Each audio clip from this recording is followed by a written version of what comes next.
Don't know what I'm gonna say. Pretty much just a hurled man. Gonna blab on for a little bit. Um, don't know how much I'll interact with comments and whatnot. This is the one of many journal logs to come. And this is the first one. 1 month without Kelly.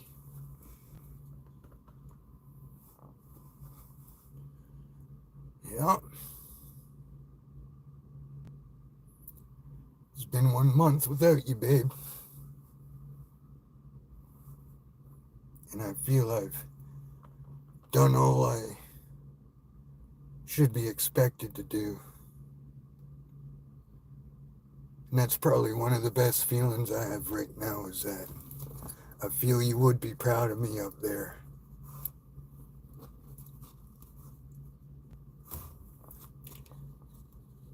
To be honest with you, Kelly, I don't know what I'm gonna do.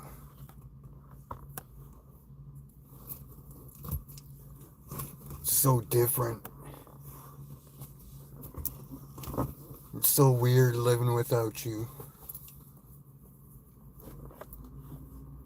It's so weird talking about you like you're not here anymore.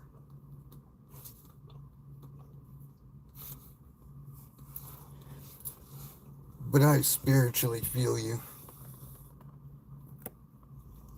And I see you around here a lot.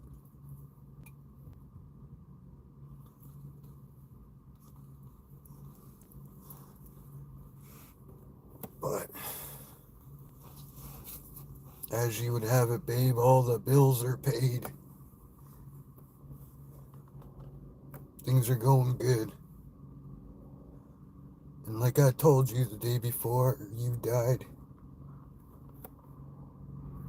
I promise if you go, Nella and I will be alright, and we are. I was super busy last month, babe. And I got it all done.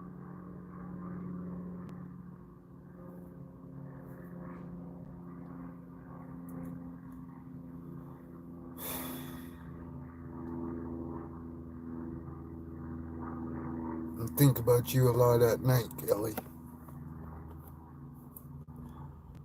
And every time I think of you, I count one of the stars. And it's only been a month and I'm already out of stars.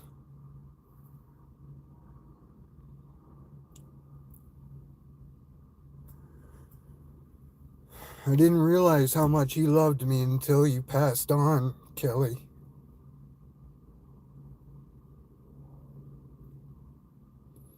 When I had to go back in your social media and your text messages, and Facebook really hit home, Kelly, because every single post of yours all the way back to 2007 was about me.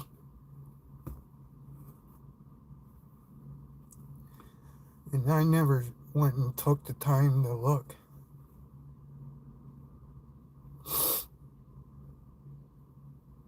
But I know you loved me. I know now that you know I loved you.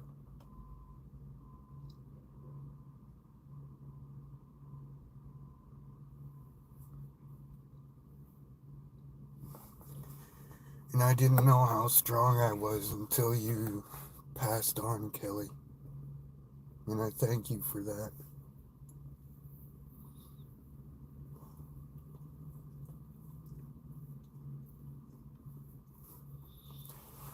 We're going to have your celebration of life on the 10th, Kelly. Out at the farm. Right on your birthday. And your brother's going to be here. I'm just so glad I was able to fly him over here so you guys could see him again when I did.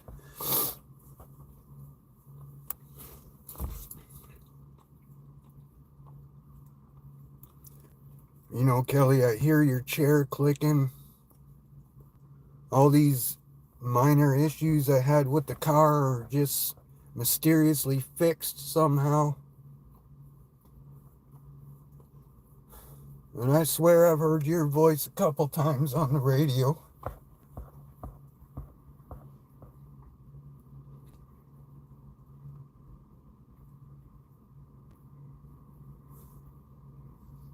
I know you're here, girl. I just wish you didn't have to go through all that before you passed on.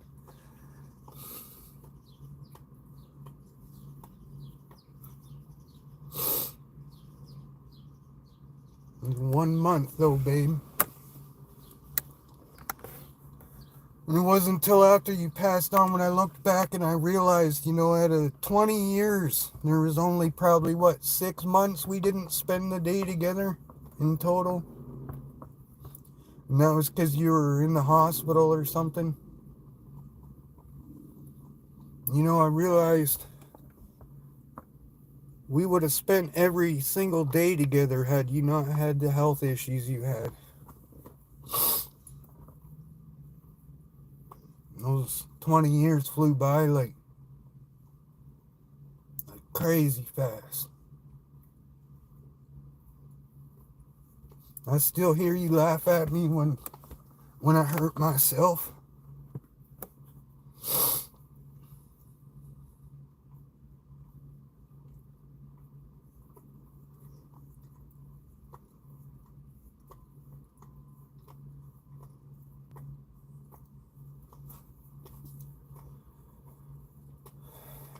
It's changed my life, Kelly, and it's changed it for the good.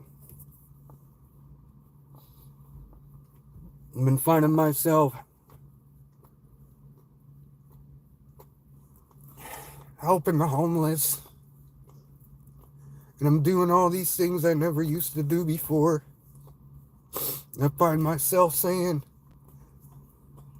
Kelly would have loved doing this.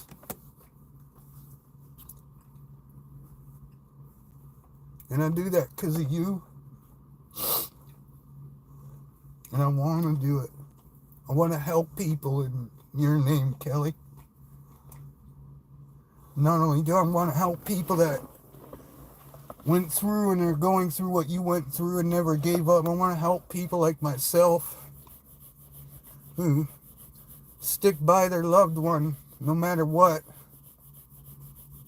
And we're strong enough to deal with not being able to take the pain away for you.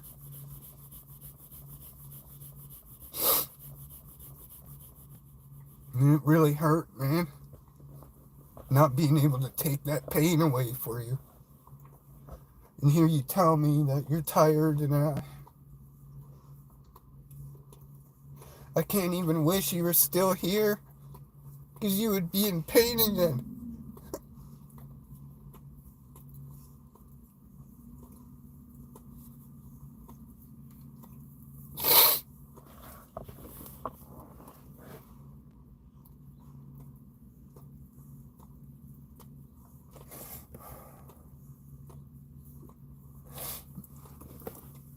Oh, fuck, man.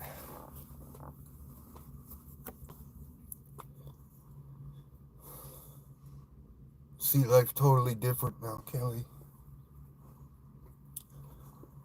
I'm never ever gonna forget that smile on your face when you were gone.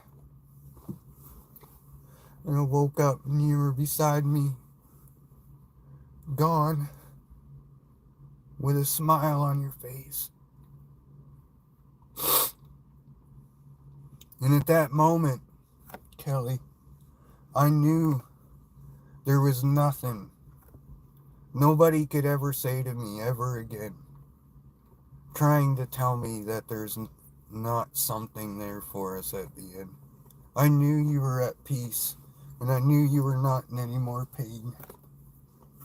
And I knew you were somewhere where that doesn't even exist. And you had your legs back. All that hit me all at once.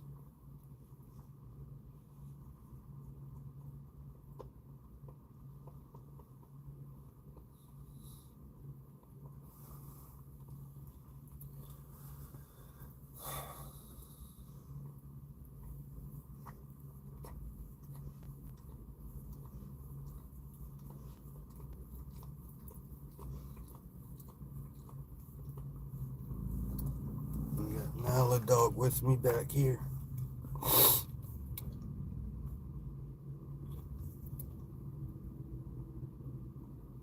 She's doing good, Kelly.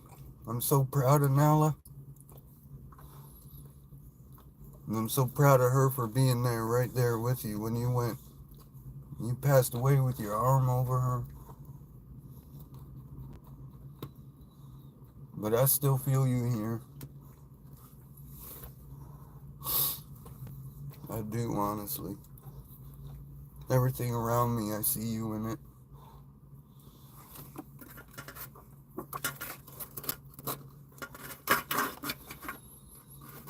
I just wish you would have told me about this debt you were in, Kelly. And I know it's because you were a kind person. And that you just couldn't say no. But it's tainted my view of people. Because I've seen where that money went. And I just kind of feel like they took advantage of you. And it breaks my heart, man. I can't even talk to those people. Nala, please stop. And the doctors, man, I just feel they put you on the back burner like that. And they could have helped you a little quicker, in my opinion.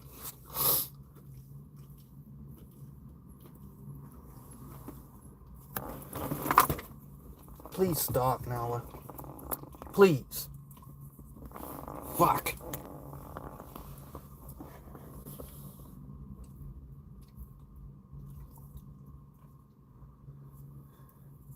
I took 2.5 weeks off after you passed away, Kelly, and I did 3 weeks worth of work last week and got it all done. You know, now, instead of donating your wheelchair, I'm gonna have to sell it so I can pay off this debt that I found out that you had. And it doesn't even make me angry. I'm not angry about it. I'm just mind blown, to be honest with you.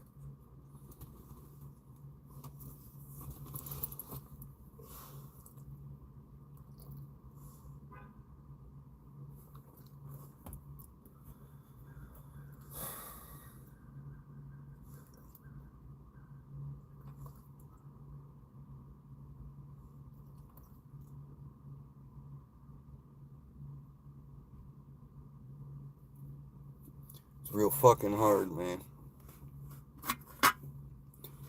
You know what? Giving up's a hell of a lot fucking harder. And like I said at your funeral, Kelly, I'm not gonna disappoint you and the family and our friends.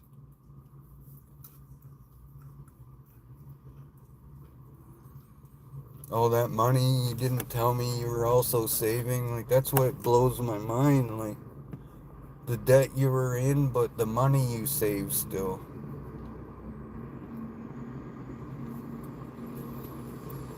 I just don't understand that part, but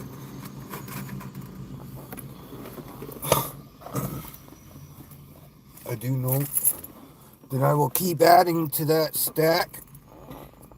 But the problem right now, babe, is I gotta do something about this car because the rear end's going on it. And if I gotta go get another vehicle, then that's gonna take all the money I got. And none of my family will pay for half of it, so I can fucking pay them on payments. So I'm probably gonna end up, in the same scenario I'm in now, only in a better vehicle or something. I don't fucking know, man.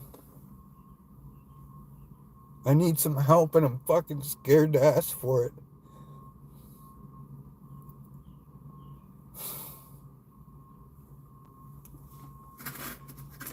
Fucking not enough dope in the world make me feel better either. Just not getting stoned anymore. So fucking hurt and I'm so broken, man. Like I'm fucking functional, but I'm just hurt. Like, fuck, man.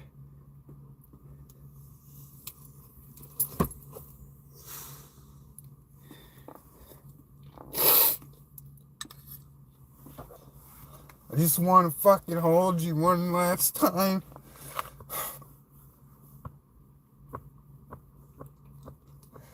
I just want to hear you tell me it's gonna be okay.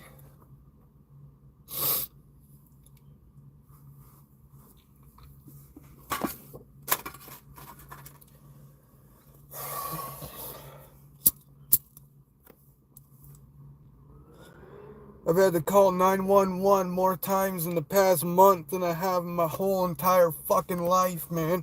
I actually ran from a motherfucker the other day. Because it's me that gets in shit.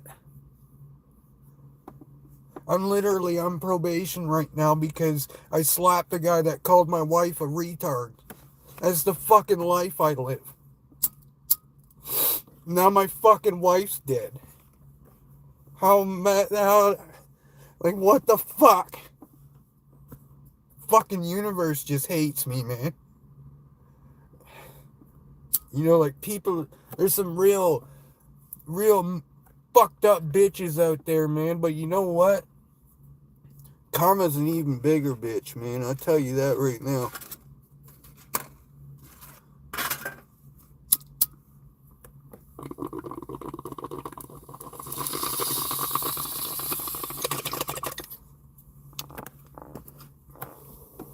There's one for my dead homies, man.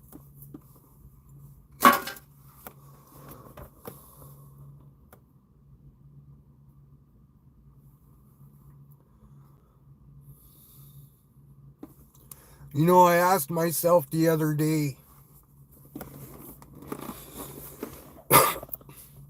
why the fuck do all these meth heads and everything get to walk around doing what they're doing? Abusing life? And my wife got to suffer like that for 3 years and then pass away. And then I realized something. I'll probably address the chat now, because I want you guys to hear this. That's not the right question. The right question isn't, why do these guys get to live and my wife gotta suffer and die? The real question, y'all, is, why did my wife have to suffer and die? All these problems, man, they're not mine, they're not hers. That's their problem. You know?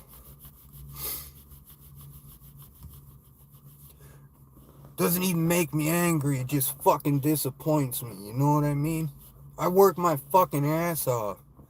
I don't do meth. I might have done it one time maybe back in the day, thinking it was coke back then. I just turned 45 last month, man. And I've been clean and sober for fucking years. The only thing I do is smoke weed.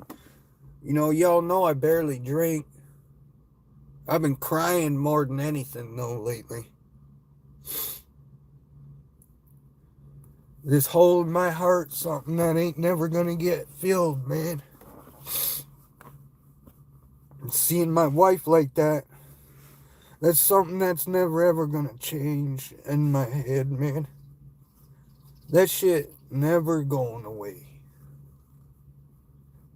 But all I can do is just keep pushing forward with my nose on the motherfucking grindstone and keep making that clean money with dirty hands. That's what Kelly be saying. Kelly be saying, run from these motherfuckers. Don't fucking hit them. That's how I've been living it, man. A fucking year and a half ago, those two dudes, man, they'd be all over the parking lot, and you all know it. But I gotta change my life, man. Kelly showed me that. She showed me my life has been changing. But now I'm actually in the next chapter. I'm single now and I ain't got no choice. You know? It's just Nala and I now.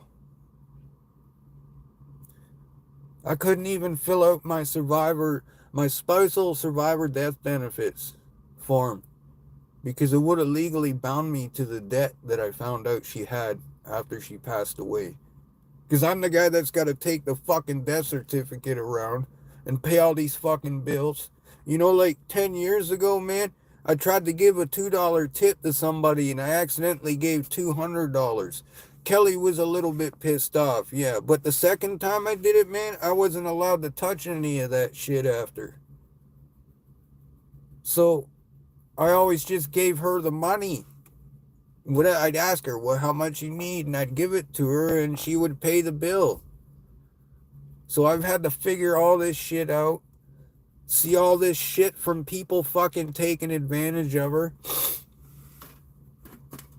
It's fucking disgusting, man. Like, people who follow this channel, they know Kelly was the type of person you could be like, it didn't matter what you were. Like, I've seen her. We walked by a dude that was using his head as a kickstand one time. He was all fucked up. And he asked her for a light off her cigarette. So she gives him a light, but she gave him half a pack of smokes too. You know, like, that's the kind of lady she was, man. You know, like, so like, what's the real issue, right, with society then? What is it? Because there's enough of those people out there. You know, like everyone's got their story. Everyone's all fucked up, man. In some way or another, right? But the real question is why? You know, this is supposed to be Canada right here, man.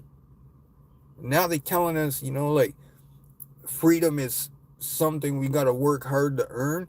Motherfucker, freedom is a right in fucking Canada. I don't give a fuck what you say, Mr. Carney. It's a right in Canada, and you don't have to earn it here.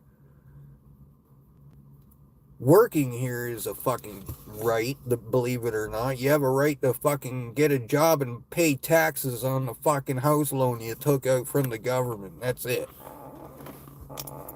Fucking circle going around just... And then it's just like, fuck the people, man. Make them suffer and then, you know, put them on the back burner. And then when it's too late, tell them you can't do anything for them and they only got like less than a fucking week left. Motherfuckers. Free healthcare in Canada, guys. Come on up, right? Fucking assholes.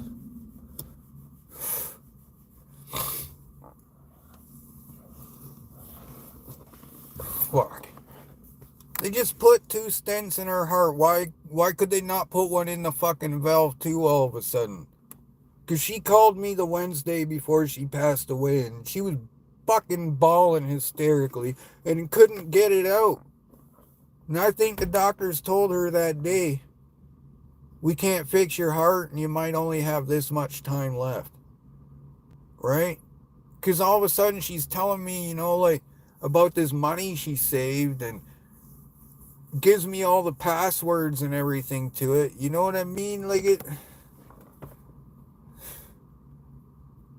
And then the day she passes away, this huge grocery order shows up.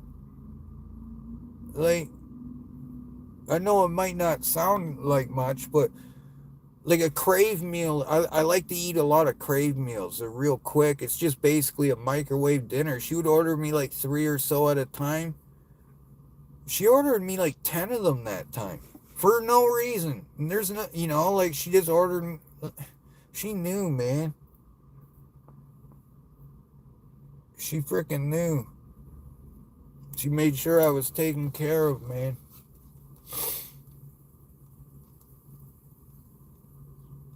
You know, life is so perfectly imperfect. It's just fucking beautiful. Life is seriously beautiful, guys. You gotta cherish it. Make sure you tell your loved ones every day that you love them.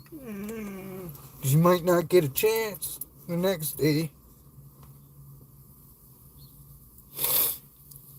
In 1 month without Kelly, though.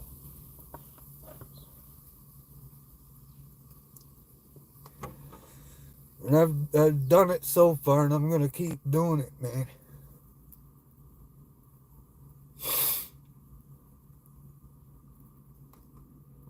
You know, guys, like, you borrow money from somebody, make sure you pay it back to them. Because if you don't, you might feel real bad for not doing it the next day. Unless you're just one of those people that don't give a fuck, man. I went to visit a friend the other day of Kelly's. And she goes, "Here, this is what I owe Kelly from last time. She lent this to me." Oh, I appreciate that. That's a true frickin' friend. I know it's only money and shit, but to me it's all the principle, man. It's the principle behind it, the intention, you know? At her funeral, there was a lady there.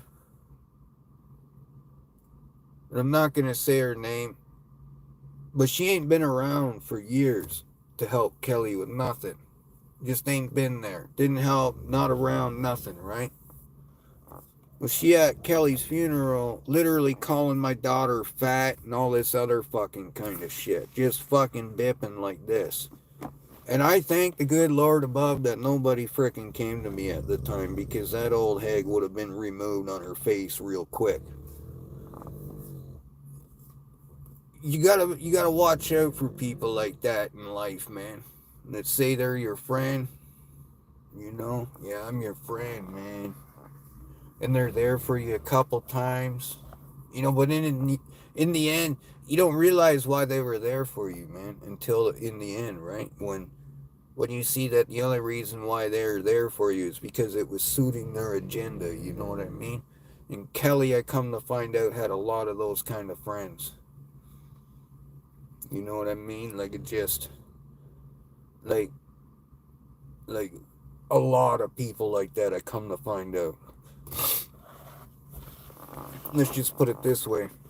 I come to find out Kelly was $4,800 in debt while paying the bills after she had passed away. Because, like I said, I'm the guy that's got to take the death certificate around and pay bills and close accounts and all that kind of shit, right?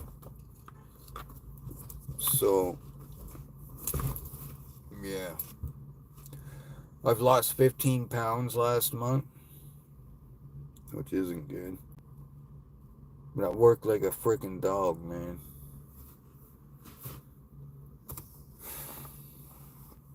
It's just, I don't know, man. Straight up, I don't know if this brings me one step closer to knowing the meaning of life or not, but I pray that nobody has to deal with what I'm going through right now.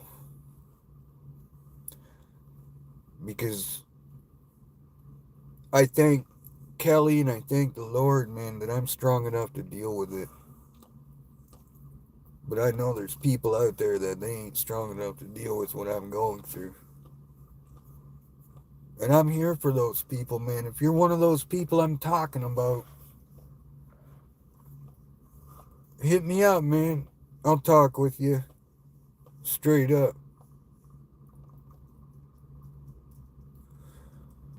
You know, everyone's got their story, man. And that's one thing Kelly always said. Everyone's got a story. There's people out there worse off than me.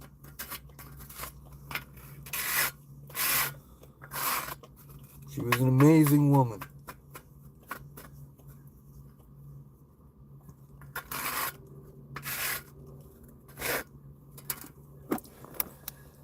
She's gonna live forever.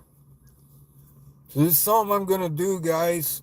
I'm not like during these journal logs, I probably won't be, you know, addressing chat too much. I will be here and there, but you know, for those of you who don't know, I lost my wife last month, and today's 1 month without her after 20 years.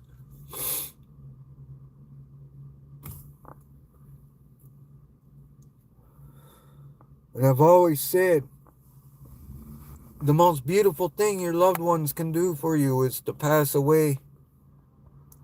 As weird as that sounds, man, but It's what creates character in a person. The final product.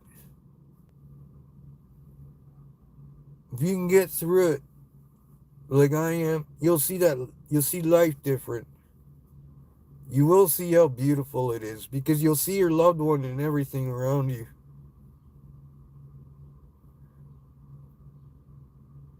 It's not the end of life, guys. Dying's not the end of life. It's only a process of life. You know, and for believers like myself, if I'm wrong, I'm just fucking worm food, dog. You know what I mean? Just straight up worm food. If I'm right, I'm gonna see Kelly again. I'm gonna see my mom again. You know? But it is what it is, man. There's nothing we can do about it. And we don't know why. We don't know why we can't stop death. You know? Would you really want to? What if something happened to you like what happened to my wife, right? Lose your kidneys and then in your late 40s you lose your legs. And then for the rest of your life you gotta sit on a chair, man, because you can't stand up. Imagine sitting on a motherfucking bar stool for the rest of your life, man. Even when you sleep. My wife had to sleep sitting up a lot of times. You know? Just think of that for a minute, man.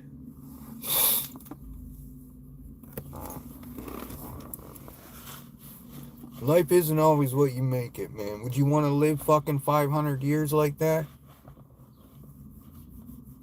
Like I said, man, I can't even say I wish I could bring her back, man, because if I did, who's to say she wouldn't be the same, you know, like I don't want her to come back and be in pain to where she is now. There's no such thing. That's not even in the vocabulary, man.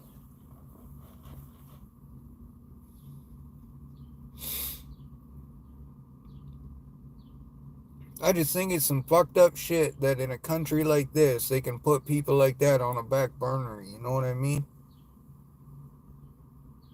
Like 2 days before she passed away, she said she wished the doctor would have hurried the fuck up. And she was talking in past tense. Like I caught on to that, man. Like the the past week before she passed away, I heard her death rattle in her sleep like 4 times.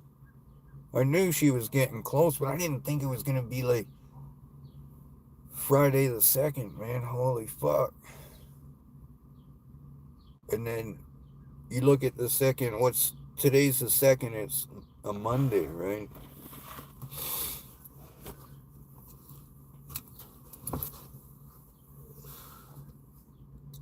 You know, I shared something on my Facebook, and it has to do with their spiritual thoughts. It has to do with me starting a new season and everything like that. It was pretty crazy stuff. And I found it was on my birthday too, which was weird. It was one of those things that come up on your birthday if you're subscribed to that kind of thing, right? And the craziest part about it is I seen it somewhere else out in public, like on a T-shirt that day too. Like I'm telling you guys, if you can tap into it and you believe, the universe will speak to you, man. Like I don't believe in all the I'm gonna read your mind bullshit, and I don't. I no, but I believe, man, that we're gonna have to answer for all we have done in life, whether good or bad. And I believe there's something better than this, you know, and this body's just a vessel to my soul. That's all it is. You know, you don't gotta go to church to believe in everything, man. It's all a matter of perspective, right? Like, church is one guy preaching his point of view and opinion on it, you know? And, of course, a lot of people are gonna line up with that in that situation. My mom just wanted my brother and I to experience it for ourselves, right? And if we followed it, we followed it. And I did. And I'm not going to lie, there was times in my life where I questioned it, man. Even, times before, right before Kelly passed away. But when I woke up that morning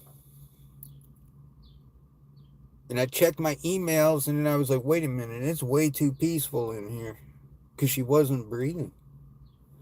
And that's when it just snowballed from there. You know what I mean?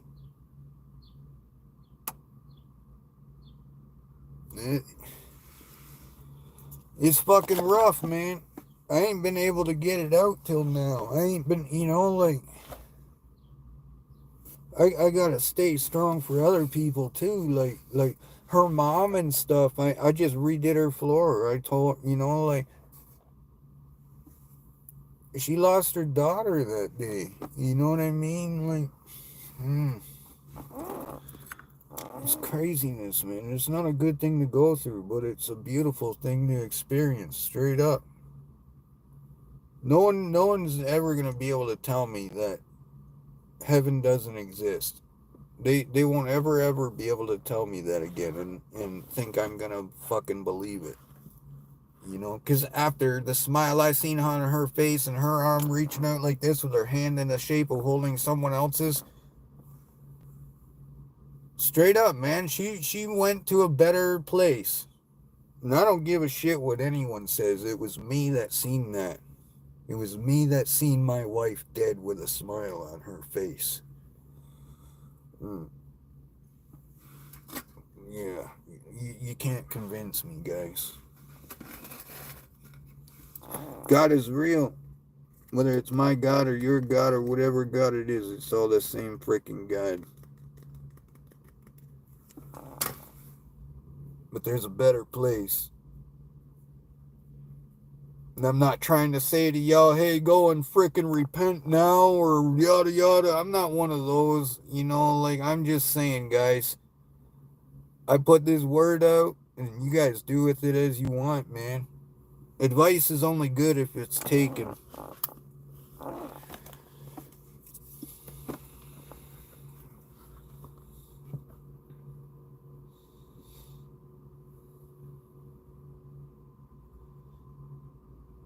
It's been one hell of a month, though, man. It was the longest month of my life. My first birthday in 20 years without my wife. It was a pretty mixed up experience, man. Like, I'm not gonna lie, guys. I'm stable. Like, I'm functional. I'm able to work. I'm, but I'm just not emotionally stable. Like, all I gotta do is think of it. Boom. And I gotta stop everything I'm doing. You know what I mean? So it's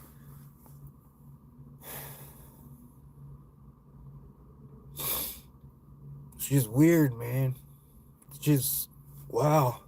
20 years.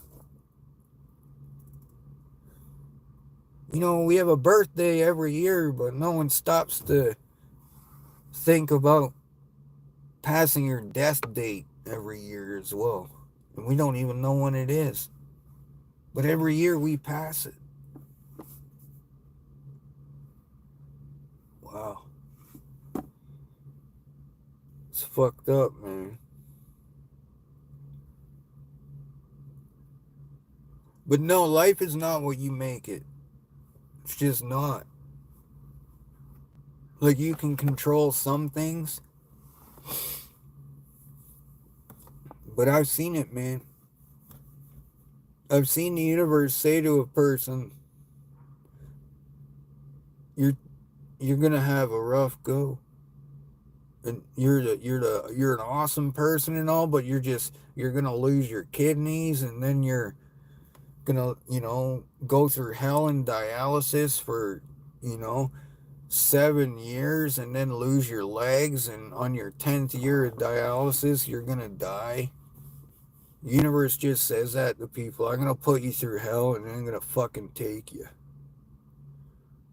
So I don't see how people would want that for themselves. I don't see how life is what you make it in that fucking situation, man. Because that shit can. And as I'm saying this, there is a motherfucking cardinal up here in the tree, yo.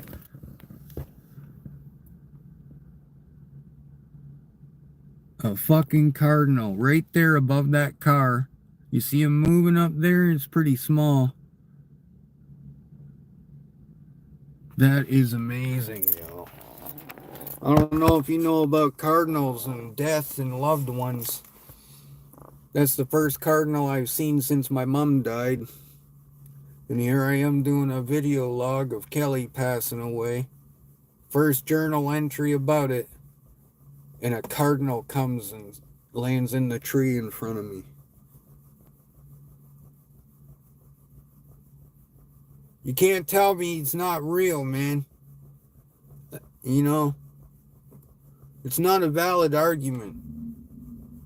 Because it's a matter of perspective.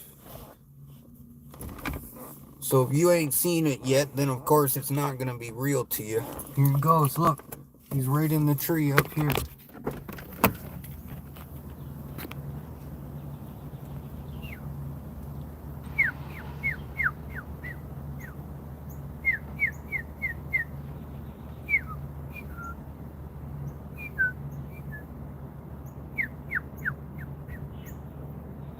That is amazing.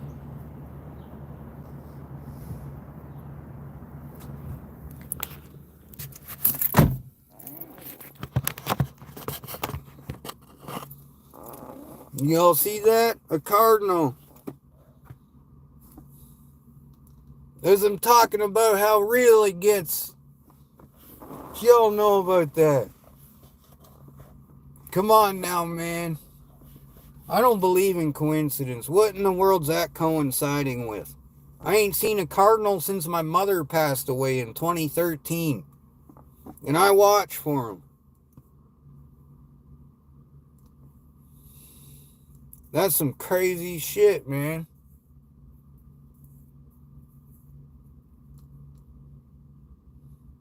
You know, this is like, it brings me back to something my grandfather said to me one day. All this here, this car, this bong, all of it, all my tools, everything, it's not mine. I'm just using it until the next person comes along. We're all interconnected, man. You know, like we all have like, what, 68,000 pairs of grandparents going back through history just to come to you? You know what I mean? Like to you, that's what it took. 68,000 pairs of grandparents. We're all intertwined in the one soul, one spirit, one entity, one impulse of trigonometry. It's the way it is. It's like you know 6 people, and each one of those 6 people also knows 6 people who know 6 people. 6 degrees of separation. And it's smaller now, because when that science study came out, it was based on a smaller amount of people. You know, so you could probably say you're now 4 people away from knowing every single person on the planet. You know what I mean? We're all intertwined, man. It's why we have a handshake. You know, to feel that physical connection. You can tell a motherfucker and how he is as soon as you feel his grip or her grip or whichever. But there is 2 different ways to shake a hand, in my opinion, as well. You got the way you shake a lady's hand, and you got the way you shake a man's hand, so. But you know, like, these times have been spoken about accurately for like over 2,500 years, man. Straight up. All kinds of different books. And I'm not just saying the Bible and shit like that. You know what I mean? I'm saying these have been these times have been talked about for many years. When the wicked inherit the earth. You know, try to cram all that sexual shit down our kids' throats and all that kind of fucking stuff, man. All the pride shit. And look at this month. June was always men's mental health awareness month. What did they do? They turned it into gay pride month. Hello? They're just, like, oh yeah, let's celebrate the government making fun of me now. You know what I mean? Like, Jesus. Nala, stop. Hey, hello. She's in heat right now. Yeah, always taking a bath. So I'll probably do these journal logs like once a month on the 2nd or whatever like that. I don't know how I'm going to do it yet, but I got to get this out somehow. I ain't had a chance to get down and let it out yet, other than right now. And for those of you who are in here, I really appreciate that. I didn't even really plan on corresponding with the chat during these, to be honest with you, but I just don't want you guys to think I'm ignoring you and shit. Like, I see you guys there, but when the time's right, I'll correspond with you. It's more about getting it out and rambling and pretty much talking with Kelly, you know what I mean? Talking like I would if she was still here and whatnot. And just what I've been through, man. Another thing I'm doing is I'm going to be coming out with an award that hopefully in the future the general public can win it. I'm hoping to get it sponsored, but it's going to be called the Kelly Van Geest Amp Champ Award. And maybe if I can get it sponsored, the general public can win it and people can be nominated, and have something attached to it. I just feel people in this situation need to be recognized, man. Like the shit Kelly went through, and like, oh man, she never gave up. She wouldn't give up. She deserves like a Medal of Honor or something. But there's other people too in her situation. And there's other people too that are in my situation, in her mom's situation, who stood by Kelly no matter what and watched her go through that. And it was hard, man, because I couldn't take that pain away. And then near the end, her meds weren't working. So a lot of motherfuckers would have ran from that shit. And to that I say, fuck you guys. You guys are a bunch of bitch-ass pussies. You marry a woman, it's through sickness and in health. Doesn't matter, man. And those of you who let other dudes call your wife a fucking retard and shit, fuck you too. I'll take 100 years probation, man, before I let a dude talk to Kelly like that again. You know what I mean?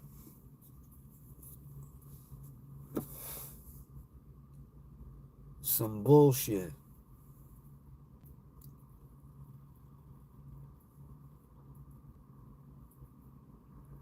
I just wish no one else had to go through this, man, but you got to. Every human has to go through this for a reason. That's the other thing. There's a reason. And what is it?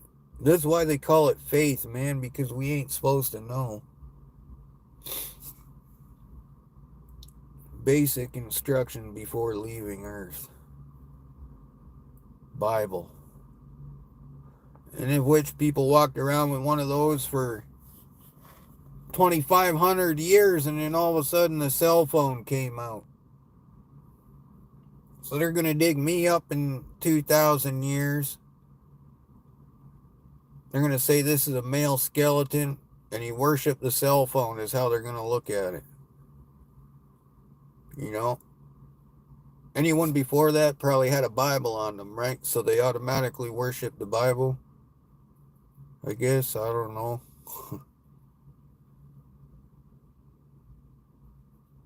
You know what I mean? But y'all need to know, like, at the end of the day, Just hear me out. The only motherfucker that's gonna give a shit about you is you. And other people's opinion of you is not your business. So just get on with it, motherfuckers. You know what I'm saying? It ain't gonna work any other way. You start believing people fucking thinking, care about you and everything, yeah, sure. But trust is a product of a lifetime of no wrongdoing. So until then, you can only have a faith in a motherfucker. You can't trust anybody until we're gone. Then you can say it was trust. The only one that's going to give a fuck about you is you. The only one that has to give a fuck about you is you. And just because you don't feel safe doesn't mean it's true. You know what I mean? You don't have the right to feel safe. You have the right to be safe. We all need to quit playing this victim bullshit. We all need to, move forward. Like, think half these average Joes over here. Because I've been to places in the world where they do have dog meat markets and shit like that. And I know fucking 5 people around me right now that would never ever come back from seeing something like that. Does that make them weak-minded or ignorant? Like, what is it? I don't know. It's all a matter of perspective, man. We got it way too fucking easy over here, though. And there's only one way to go when you're at the top, and that's down, right? Have faith in that. Straight up, man. It's only going to take one thing. Boom. And it's going to flip that switch. And y'all better be ready for it. Straight up, man, because that's what's going to happen to our society. It's the only thing that can happen. It can't get better than what it is. I think that's proving itself. You know what I mean? And everyone's protesting for a shittier way of life, but they don't realize the guy they're standing beside, they have nothing in common with. They're just a bunch of institutionalized citizens nowadays. Heaven is real.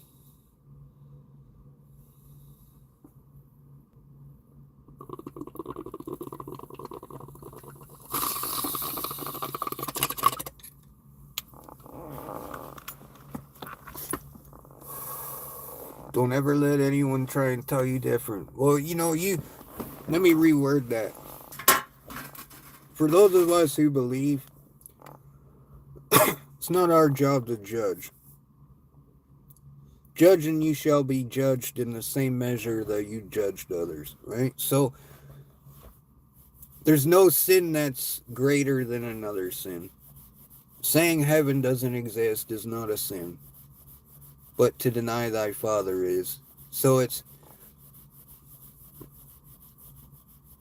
all that happens to us, like I said, is we're worm food. Oh, and all we can do is put the word of God in front of people, man. And if they take it, they do with it as they please. And that's all we can do. We can't, condemn a person because they don't believe. Maybe they just haven't had something happen to them yet. You know what I mean? To where they see it. Like with me, I questioned it a lot of times. Like, you got to tell yourself we don't know, right? So it's, but after seeing the smile on my wife's face when she was gone that morning, man, I'm telling you, there's nothing anyone could ever tell me to try and convince me that heaven is not real, because I knew she was in a fucking better place, man. I knew where she was, there was no such thing as pain, and I knew that she had her legs back, you know what I mean? So it's just, maybe people have to go through that themselves to maybe have their eyes opened up or whatever, so to speak. But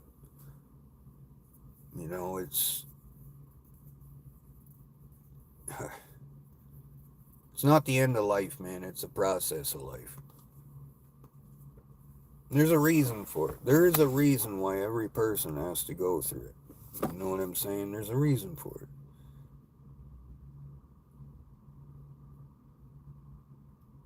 And that's death. I'm not just talking about losing a loved one.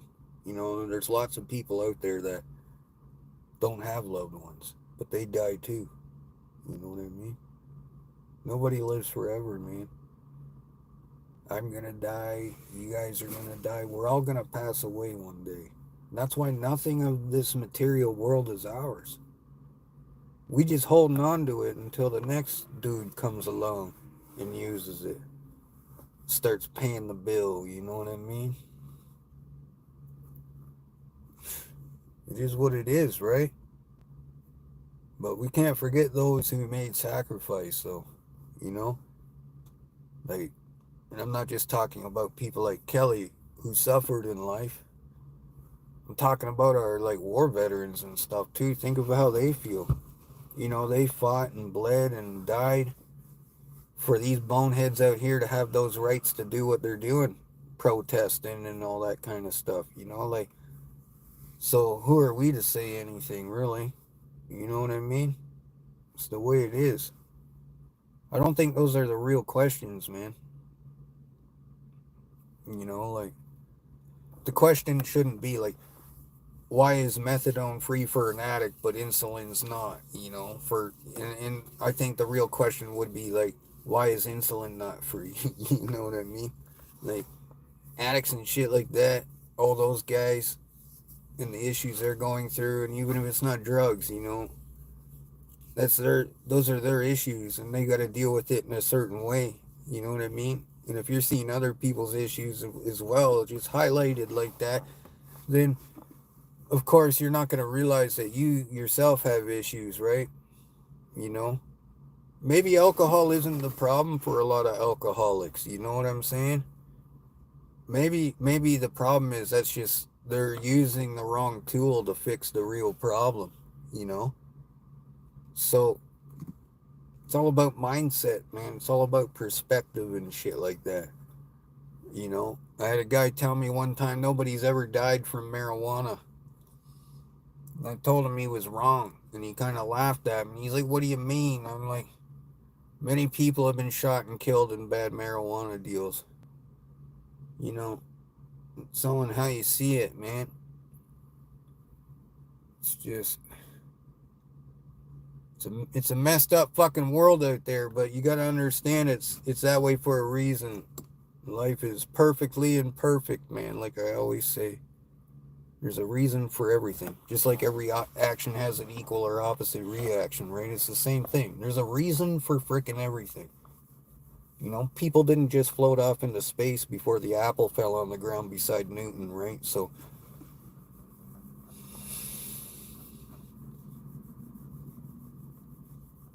but you know what? People die every day, man. Every fucking day, and there's nothing anybody can do to stop it. If he's taking you then, he's taking you then.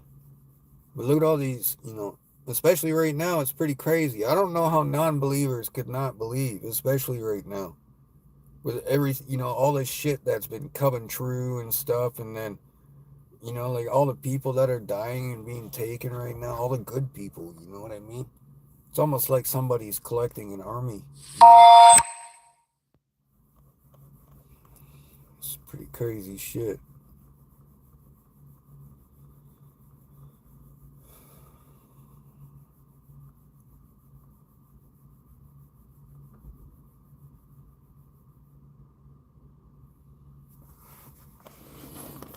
All I know is that things like the Ten Commandments are in no way a bad thing to live by. Like it's not, you know what I mean? As with anything's tainted. Anything with a fucking human aspect to it's gonna be tainted, right? It doesn't matter who you follow. You know what I mean? And this country used to be the type of country where you could vote for whoever you wanted and not have any recourse. You know what I mean? Like it didn't matter whatever, you know. Now it's like try and tell somebody you're a liberal voter, or try and tell somebody you're a conservative voter, you know, like it's all fucked up now, man. It's all real fucked up now. Everyone just hating each other, all divided and stuff. I'm just sitting over here in the sidelines going, holy fuck.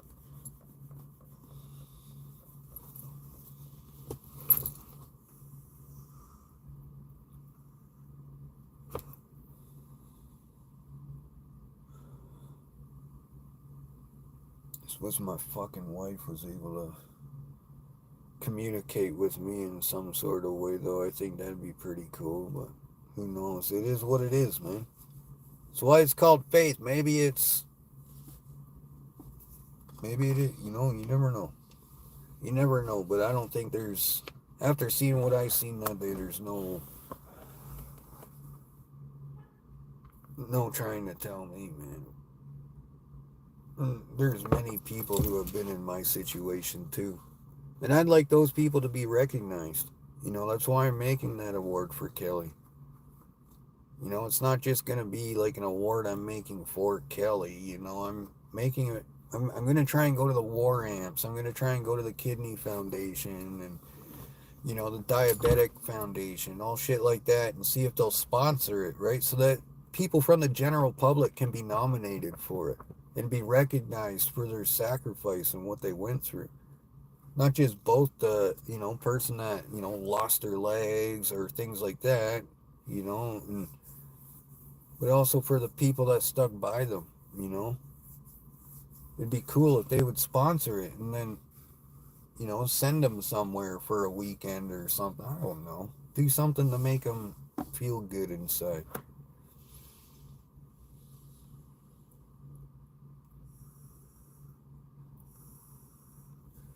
But what I'm gonna do is I'm gonna use one of her transfer boards, or like a piece of pine board that was like 2.5 feet long that she would use to transfer from her wheelchair to like the car or bed or whatever. I'm gonna take one of those and I'm gonna incorporate that into the award so it can be hung on the wall and stuff like that. But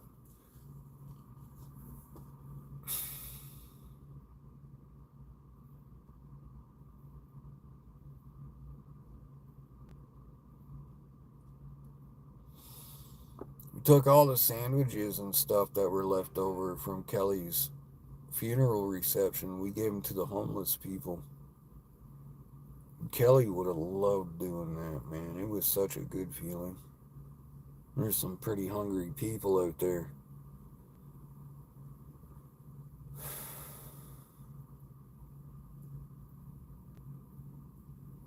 It's rough, man, but like we owe it to those people, especially the older generation, man. It pisses me off when I see the older people getting disrespected and stuff by the younger folk, because, man, if it wasn't for those older people, we wouldn't have what we have now. You know what I mean? Like, they're the ones that built this shit for us. And here these motherfuckers are just disrespecting it and shit. It's just fucked up, man. Now, one of the spots I hunt, man, it's like an old 1700s freaking settlement that's way out in the bush.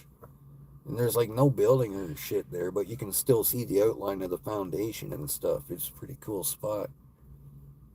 But you definitely feel connected with the people of the past, and when you're in there.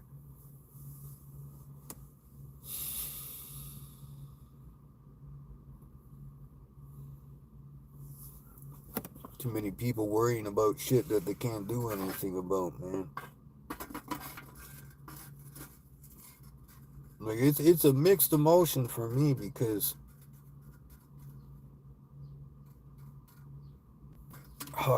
it's hard to explain, but I kind of, if I could say it like this, I realized there was a dead body beside me before I realized it was my wife. It was like all that happened in like a split second. It's hard to explain, really hard to explain, but it sent me, man.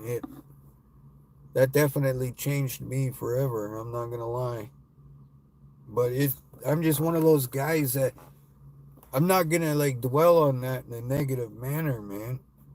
Like, I'm honored that she chose me to pass away beside, if I could say it like that. Because it was like the day before she passed away, I told her, man. Because I kind of had a feeling she wanted to tell me something but couldn't get it out. And I said to her, if anything does happen to you, I want you to know that Nala and I will be okay and I won't let you down. I said, it'll crush me and my world will be destroyed, but I love you, and like, I'll never let you down, right? And then the next day she passed away. So I kind of felt like she was holding on for me, you know?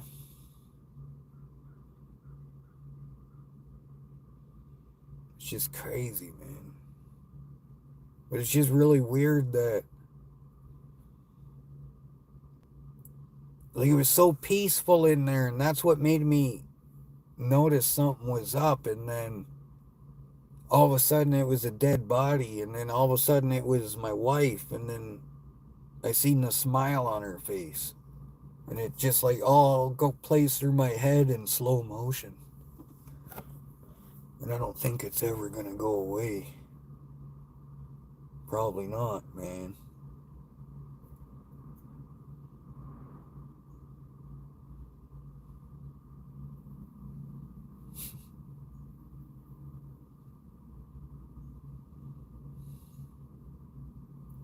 You know, she'd be so proud of me for everything I done last month. Paid all the bills.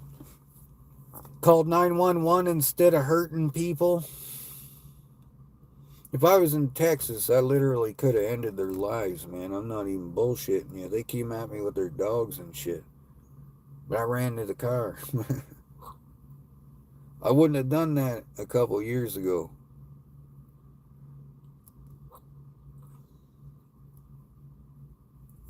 Fuck, man.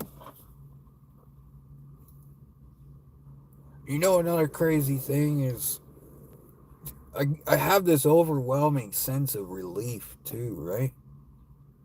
Like, relief that she's not in pain anymore. Because that got to my anxiety a lot when she was in pain, and I couldn't do anything about it, man. I just couldn't. The pain wouldn't go away.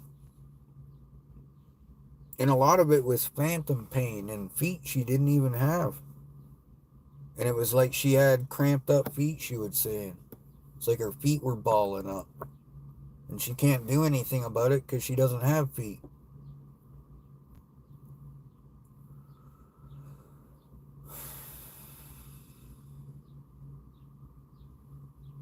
Oh, I will, Harold. I promise that. I promised everybody that. As you seen on the funeral that I live streamed. And I appreciate all 300 people that showed up. You guys are fucking awesome.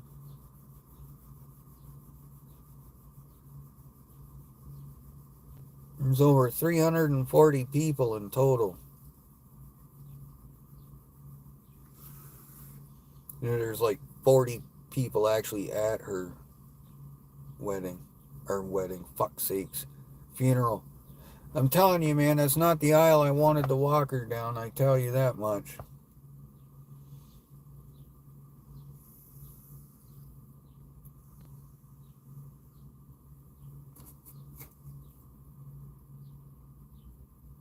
And I appreciate the outpouring of support and shit.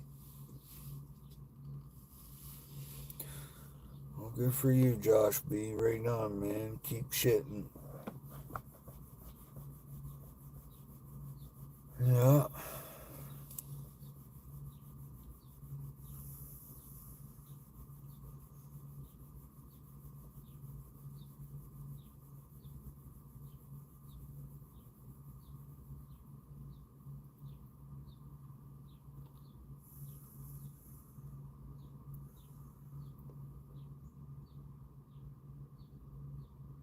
It's pretty crazy out there, man. We got people running around this city right now stabbing people and shit. It's pretty fucked up. The world's just so full of hate, man. None of them taking the time to try and understand why they're so pissed off. Like, half of them are just pissed off because they're told to be. Like, what the fuck, man? A lot of those protesters out there, they've been out there doing it so long, they look like a bunch of fucking zombies, man. You ever notice that? It's unreal.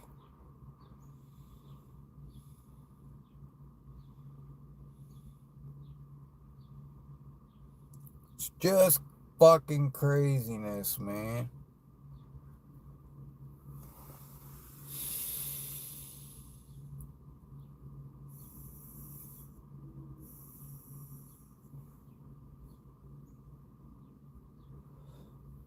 So about a week after Kelly passed away, I'm driving down the highway listening to the radio, and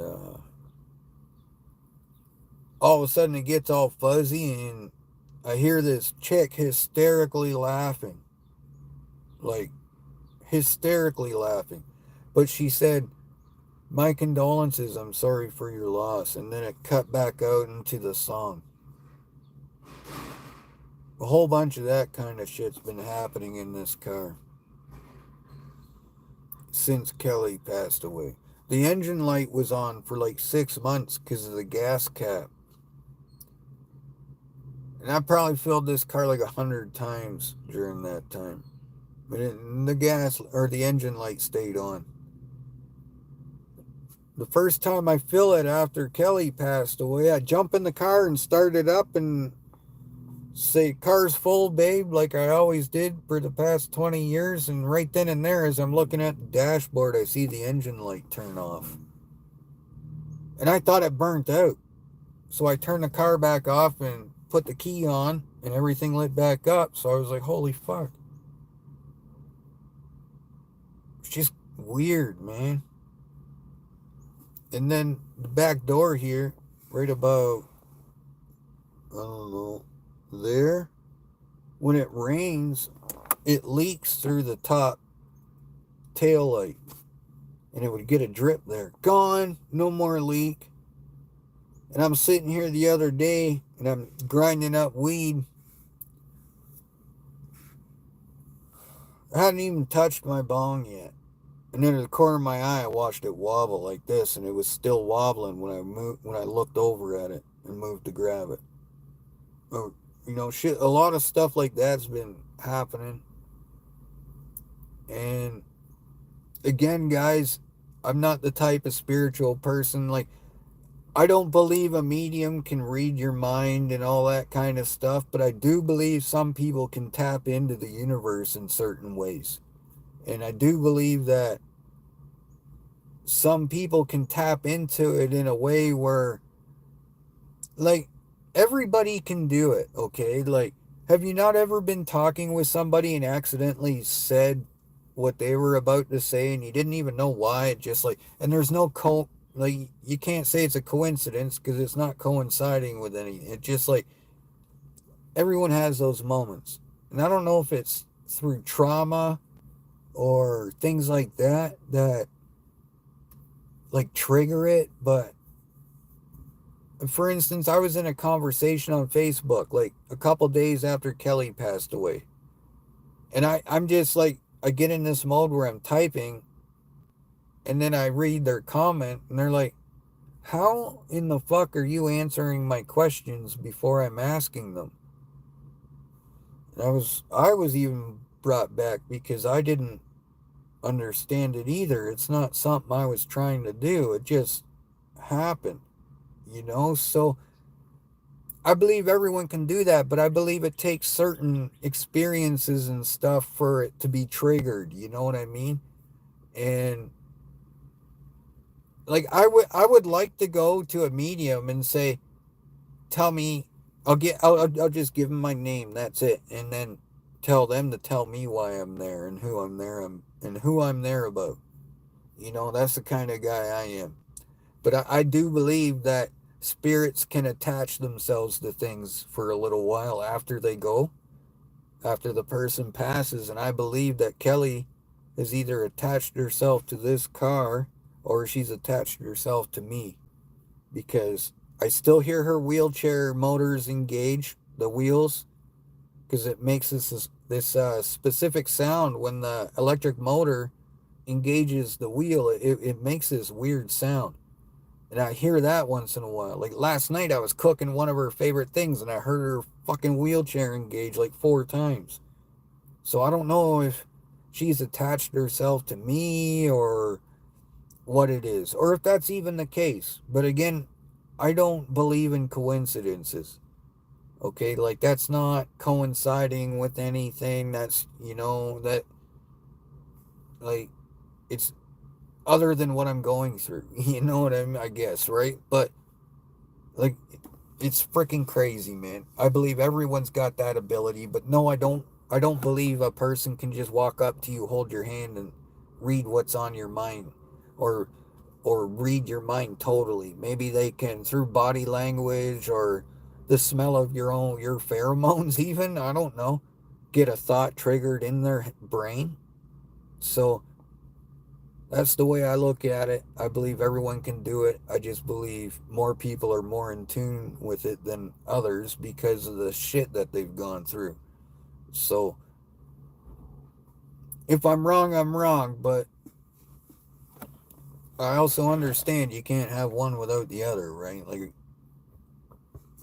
it's just the way it is. But there has to be balance.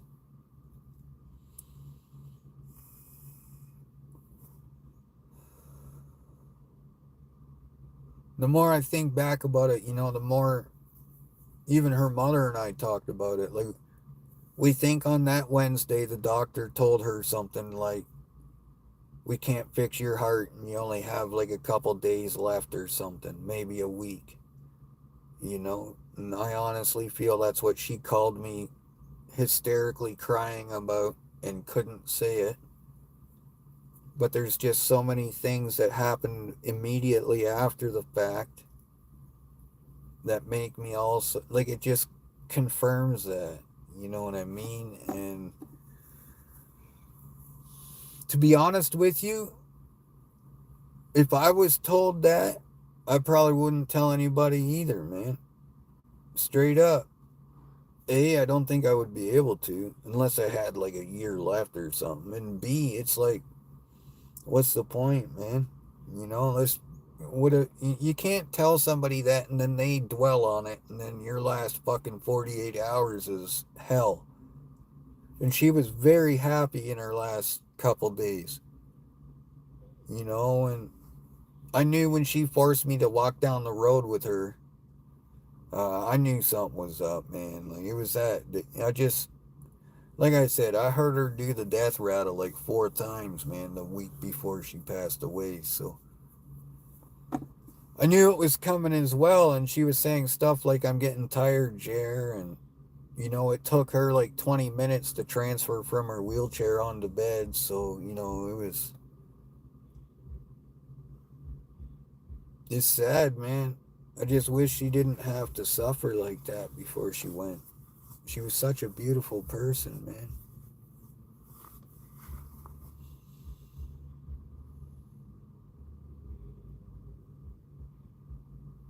It's just crazy.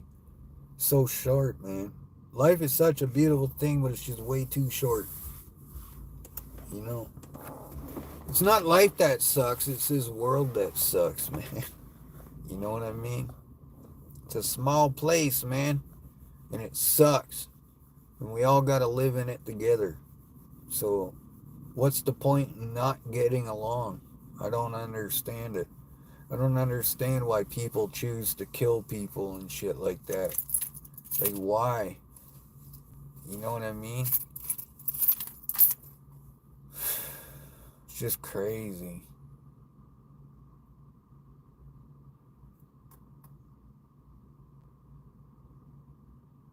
Fuck, man. Something positive will come out of it, though. Like I say, for myself, it's a new journey, man. You know?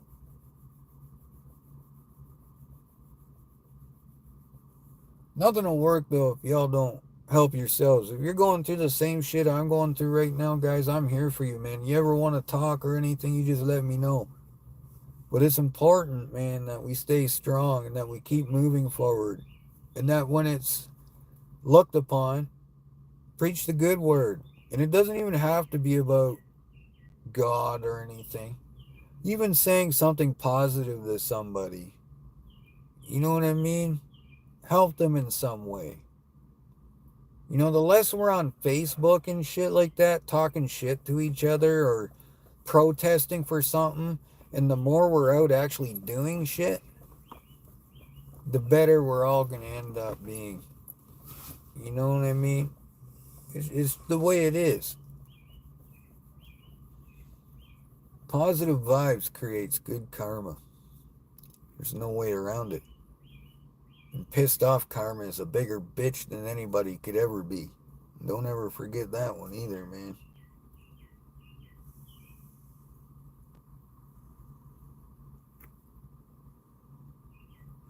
Like, for real, guys, we got what? Oh, thank you, Vin Ben. Appreciate that. We got what, 6 people in here right now? How many of us right now? So 7 including me. How many of us can literally say we got our shit together right now? And all will be good for everybody when we pass away. How many of us can say that? Like, what is all good mean to you? You know what I mean? For me, it's like, don't fret over buying a casket. It's probably getting burnt anyways, so put, put me in a plastic bag or a box or something. I don't give a shit. That's not me anymore. It's just a vessel that carried my soul. It's the way it is, man. But how many of us... Oh, which type of... This is the Ripper X, man.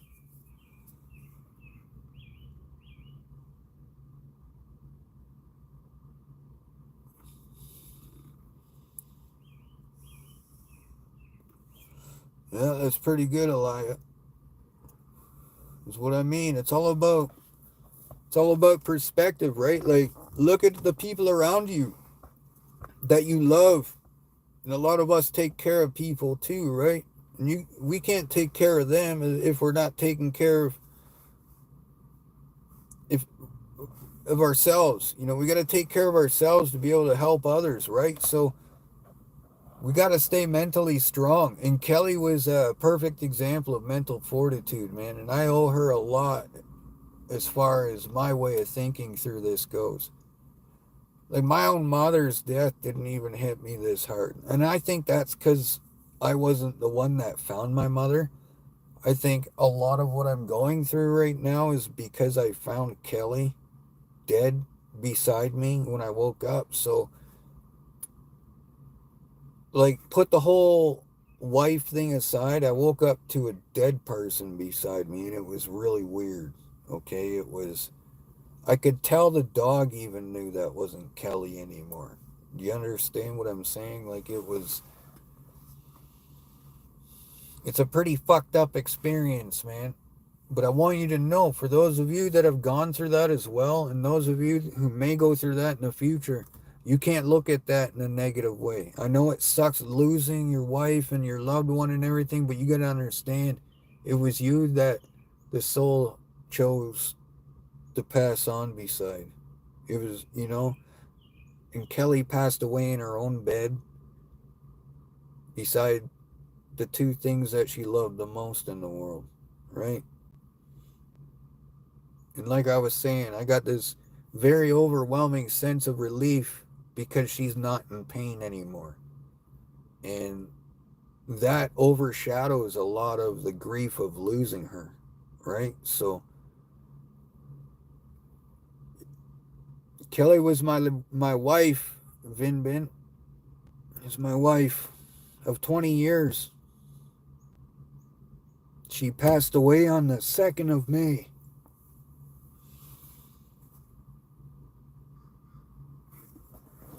I better plug my phone in here before the battery goes.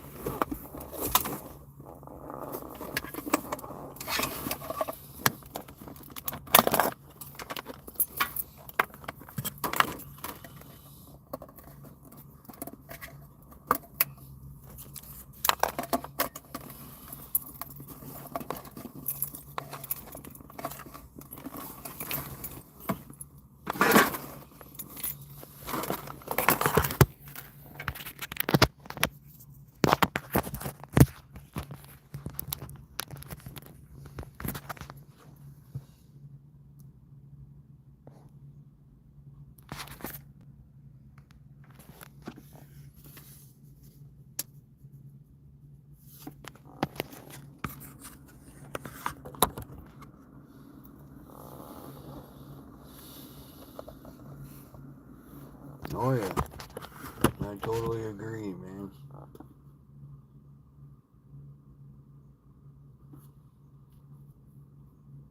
Hopefully that's charging my phone.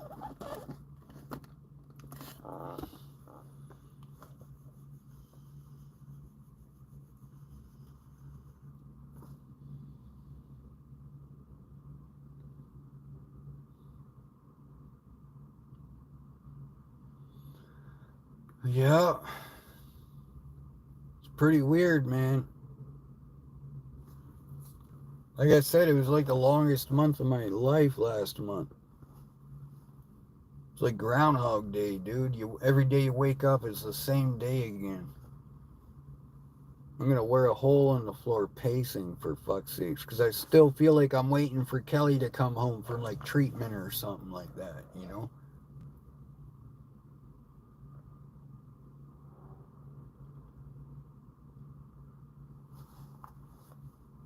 What's up, Newfound? How you doing, dude?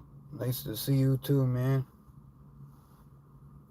I'm just doing like a journal log type thing. I'm gonna do this like once a month, man. Every month on the second, probably.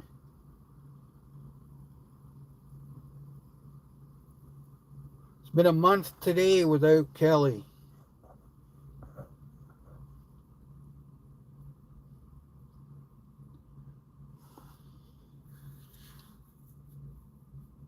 You know, I never thought I could go through this much pain and make it through it. You know what I mean? Straight up, guys. I never knew I could go through this much.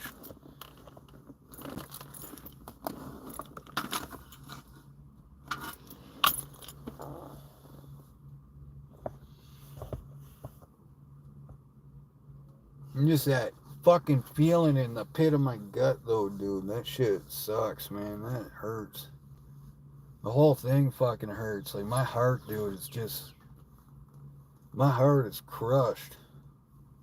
Ain't never been like this before.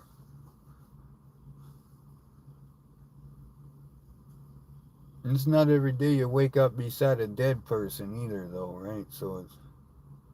I think that's the biggest thing I'm trying to get over and get through right now. Because I'm not going to lie to y'all, man. That shit'll fuck you up. I don't care what anybody says. You know, I don't care you went to war and shot a bunch of people up before. You know, waking up beside your wife dead. That shit gonna fuck up anybody, man. Let alone, like, just losing your wife alone will mess up a person. You know? But I'm just very thankful she was able to pass away at home in her own bed and all this other, you know. Yeah.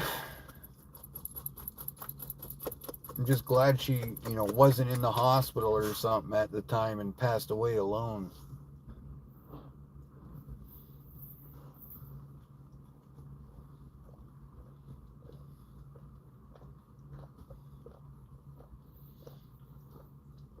Yeah, it's rough, bro. I hear you. I lost my mom in 2013 as well, and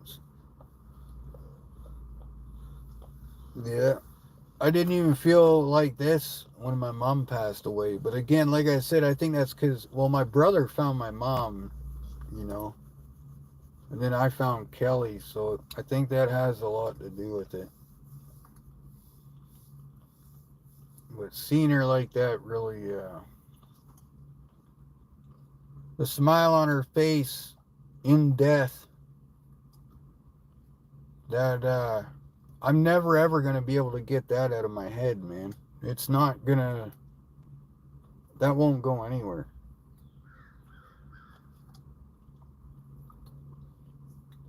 It's pretty crazy stuff, man. And that's all we can do, right? We got to stay strong, man. Like, that's what Kelly would want. You know, it would be a disgrace to Kelly's name if I was like a weak minded person about it and like was one of those people that feel sorry for themselves and like want to unalive themselves or whatever, so to speak. I'm not like that at all, man. That's why I make videos titled, you know, like, life is hard, but giving up is fucking harder, man. And it is. And you know what? That's one, like, I can say firsthand, man, because if it wasn't for Kelly, I wouldn't be here right now. And I'll tell you that, I'll just say that to you. You know, like, there's a reason why Kelly and I were together for 20 years and we didn't argue and yell at each other and all that kind of stuff. Just, we loved each other, man.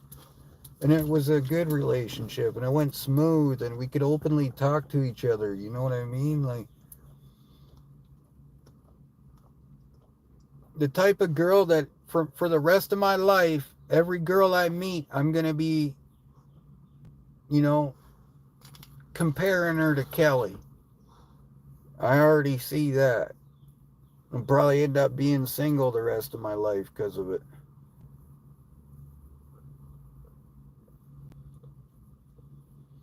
You know, that's what all these journals are going to be about. I thought about doing this all month. I wasn't even sure if I was going to correspond with the chat or not, but I needed to get it out. And I needed it to mean something. So I put it on YouTube, man. It'll, as long as the internet and YouTube's around, it'll be here. Maybe 100 years from now, people will be watching this shit like we watched the Trailer Park Boys. Who knows?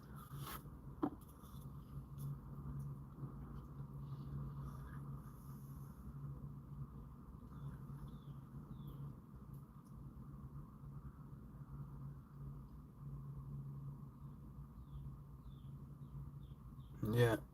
I just no longer believe that life is what you make it, man. That's just not a logical way of thinking to me anymore. Kelly had no fucking choice, man. People like Kelly, they got no choice. Kelly didn't fucking do anything to lose her legs or kidneys.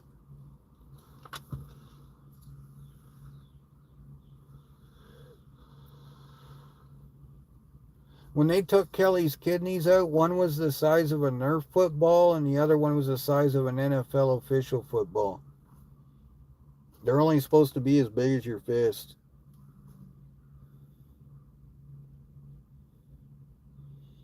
Yeah, man, life's fucking crazy, homie.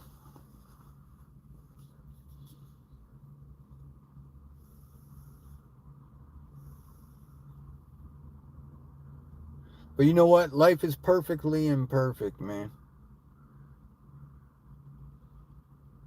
It just, everything's got a fucking reason. But that's the one thing we all share in life, and that's death.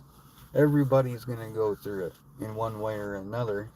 And they have to. They have no choice. Like, what does that in itself tell you? Huh. It's craziness, man. It's life is a gift.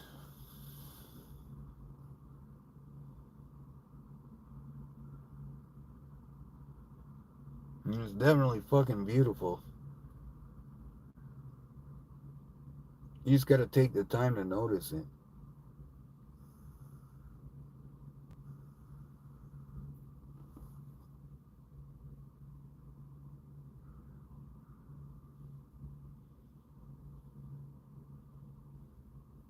Yeah, that's true, dude. It's not what you can't take it with you, man. So it's all the only thing that matters is what you leave behind. Straight up, it's all that counts. We can sit here and go into debt and have all these nice cars and houses and all kinds of shit. But is it really worth it in the end? Because it don't mean nothing.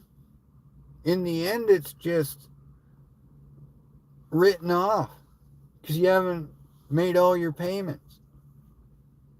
You know? So you didn't leave anything for anybody. But if you take the time, you know, save a little bit of money, work hard for it, make sure it's fucking clean money from dirty hands, and it'll work out. And then when you pass away, it'll still be there. And your most favorite people will get to enjoy it. And every time they enjoy it, they're going to think of you. But that's the beauty of it.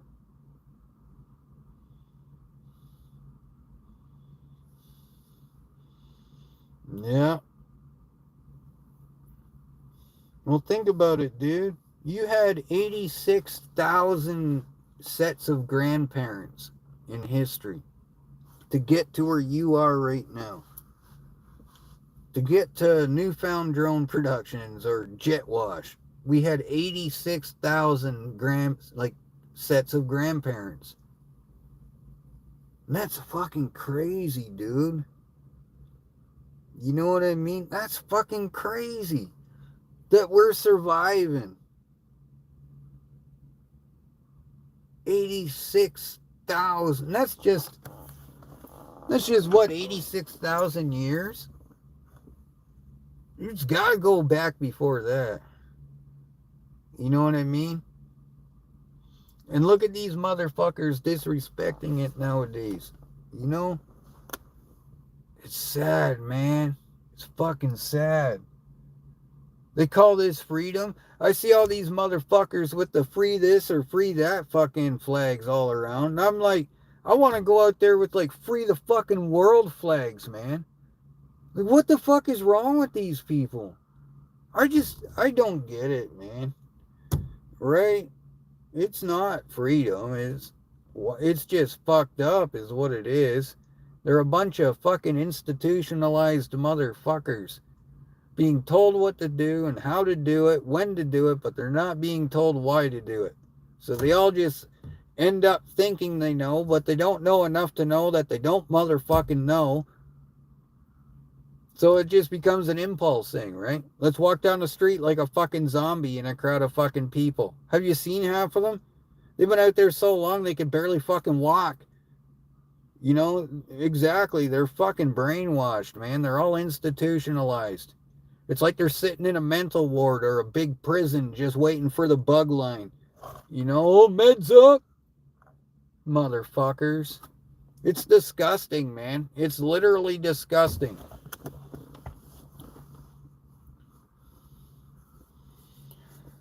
Oh, have a look in the mirror. I know. Cool.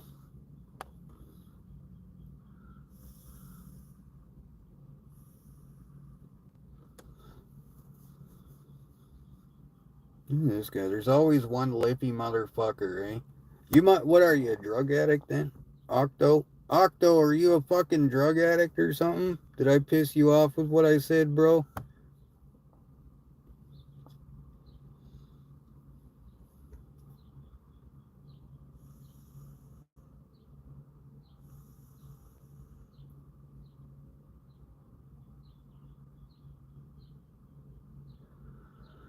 Man, always the negative people, you know, there's always people, they going through some shit in themselves, but they go on places like Facebook or YouTube and shit. They just fucking like talk shit to people all day, you know? Like we got our caveman ancestors up in heaven who fought saber-toothed tigers, looking down on these motherfuckers, talking shit to people on the internet that they've never met in their life before. I love it. Right? I know. Alright, you have a good one. And keep putting up those fucking awesome videos too, dude. Hey, go check out CJ as well. He's got a drone now. He's been, you remember CJ Donaldson? He's got a drone now. He's putting up some nice footage and shit.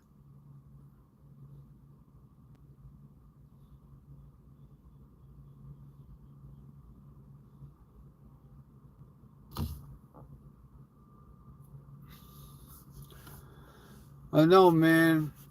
For those of you who are offended, I've got some thicker skin downstairs for you.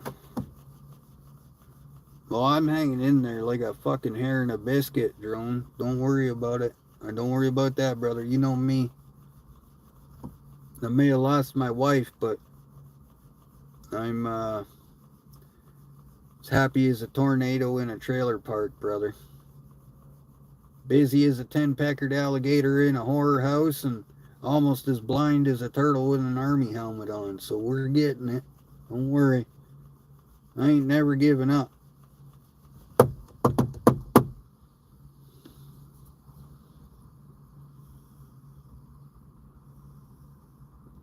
Cheers, brother. One love.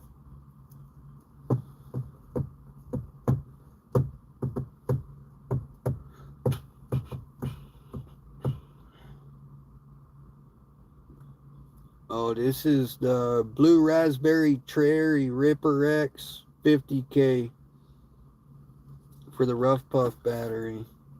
It's not bad. It's alright.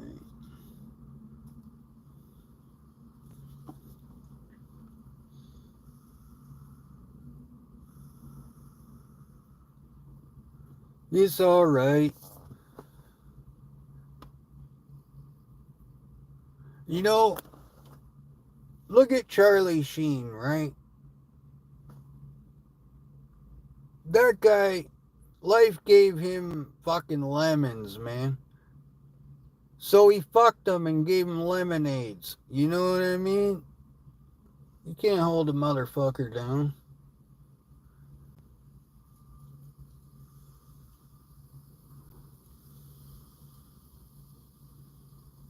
Yeah, they're only like $40, 50,000 puffs, man. But they got engineered coils in them, bro.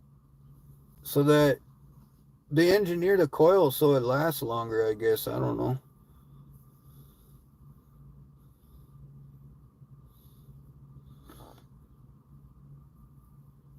Oh no, well, you can keep it RH, but you still need to stop by because I got that fucking order of Viagra for you, man. So you gotta come pick that up. We already paid for it.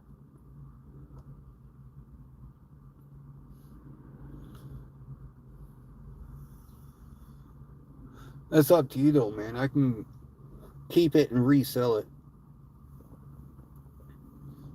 No, just the Viagra, bro. The Viagra you ordered.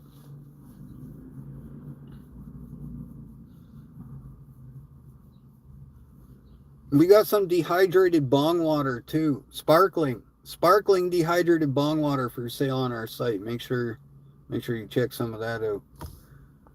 And then we also have some drop proof pockets that you can check out. Make sure you get one of those. They're only $79.99. Yeah.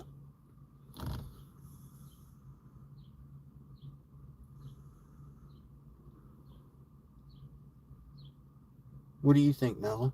Watch.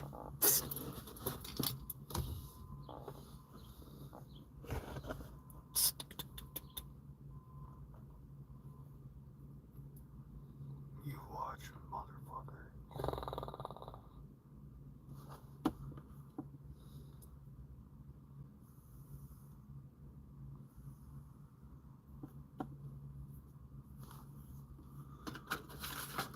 Oh, wow, man.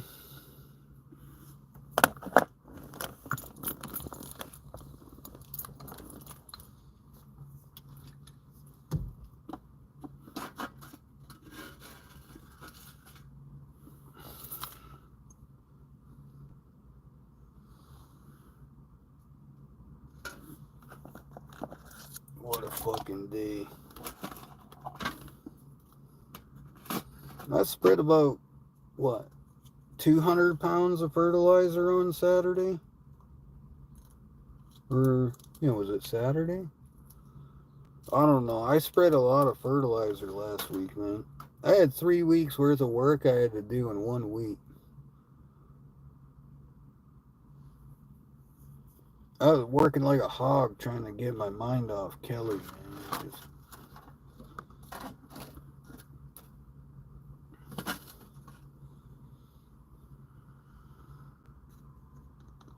It still didn't work because I had a lot of driving I had to do. I find I think about her a lot when I'm driving.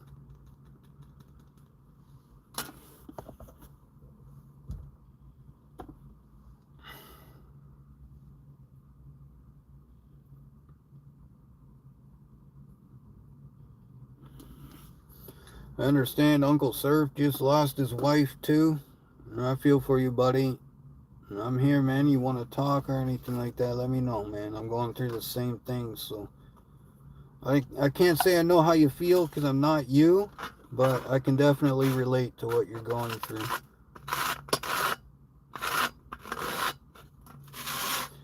It's a crappy thing, man, but you know what? You gotta embrace it, dude. Gotta embrace the crappiness in life. It's the balance, man. Without the shit, we don't have the fucking good.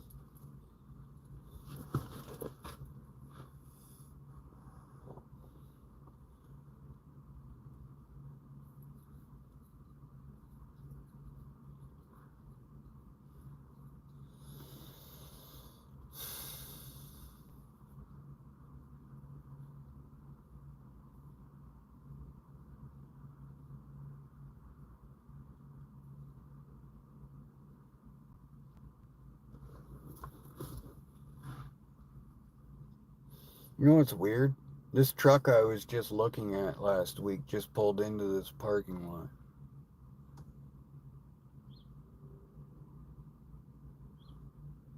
Let's see if he comes down here.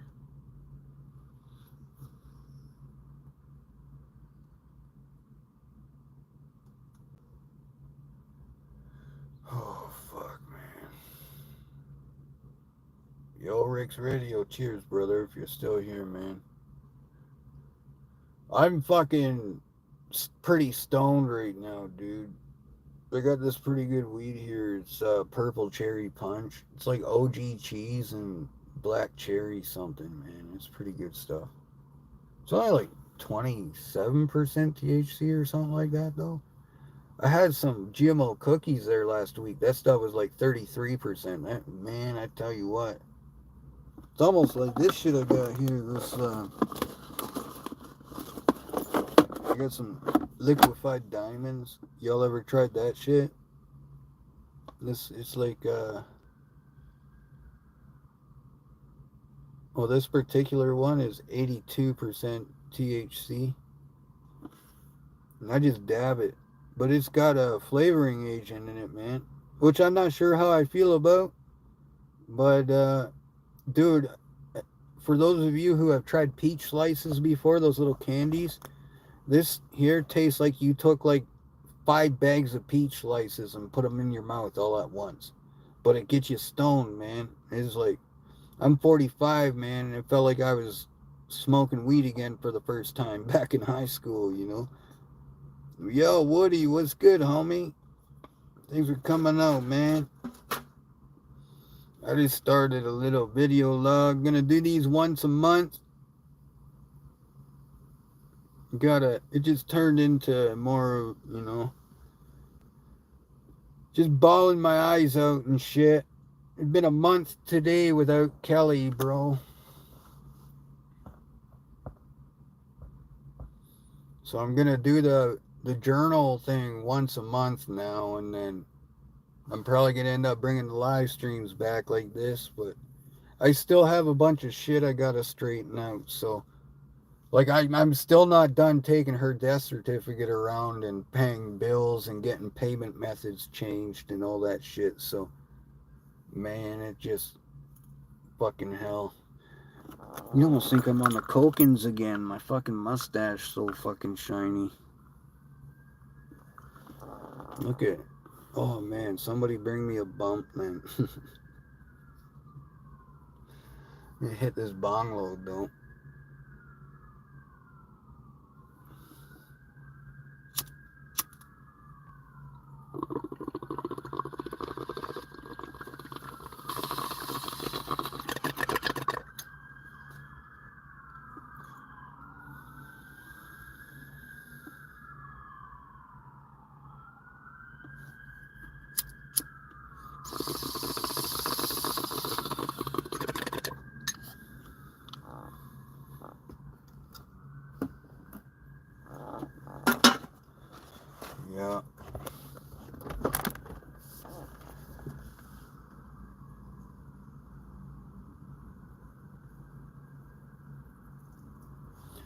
Yeah, man, I got a few hunting vids. My last turkey hunt on there, I smoked a pretty big monster with my crossbow.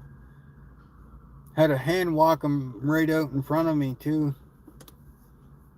It's a pretty good spot and stock.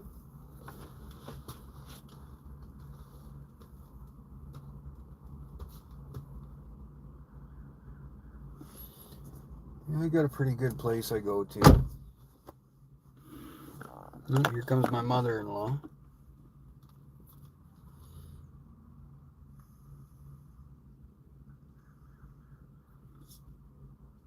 Here's my Japanese friend. She's awesome, her and her husband.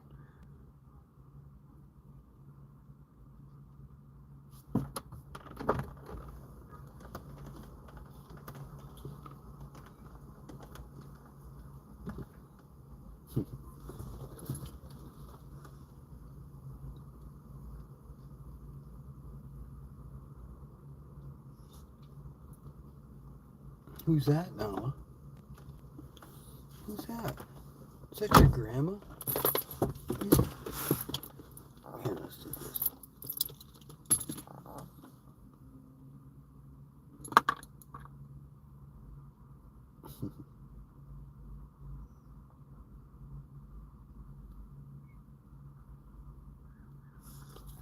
Yeah, it's your grandma. Hold on a minute.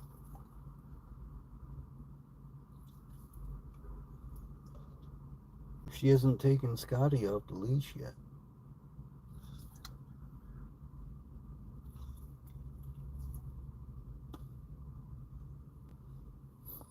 Right?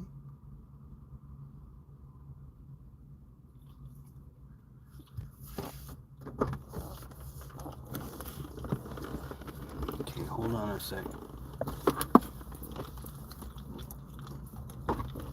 There you go. Good one.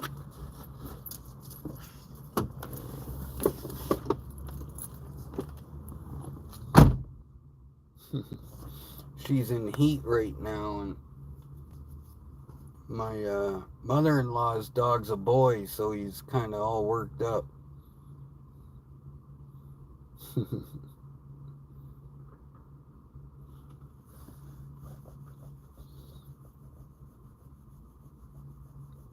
No, I've been deer hunting before.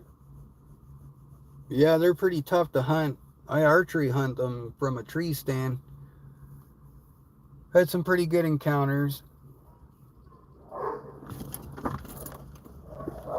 Oh. Come on, Nala, in the car. In the car, Nala, come. Nala, come. Come on. Let's go. In the car. Watch out, Scotty. Nala, come. Get in the car. Go see your mommy.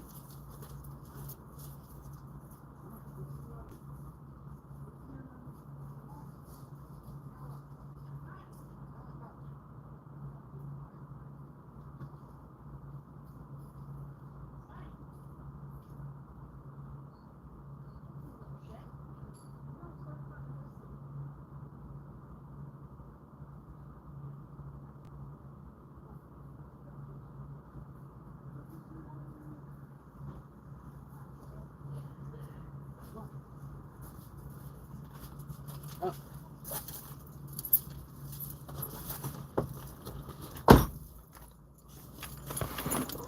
Frickin' dogs.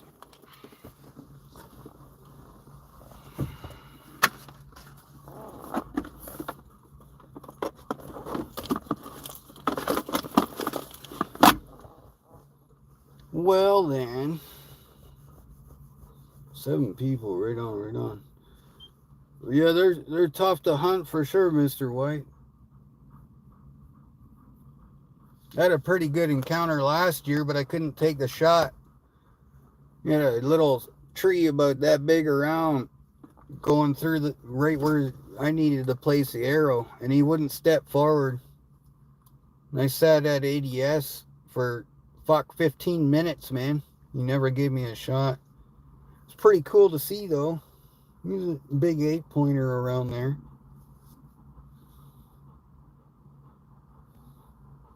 pretty fucking awesome to see. I like that stuff. I honestly don't know why people say turkeys are harder to hunt than deer, to be honest with you. Turkeys can't smell you. I smoke turkeys every fucking season. Bam! Coyotes, though, they're fucking pretty hard to hunt sometimes. If you're not using a rifle. Sometimes I just have them come out in front of me.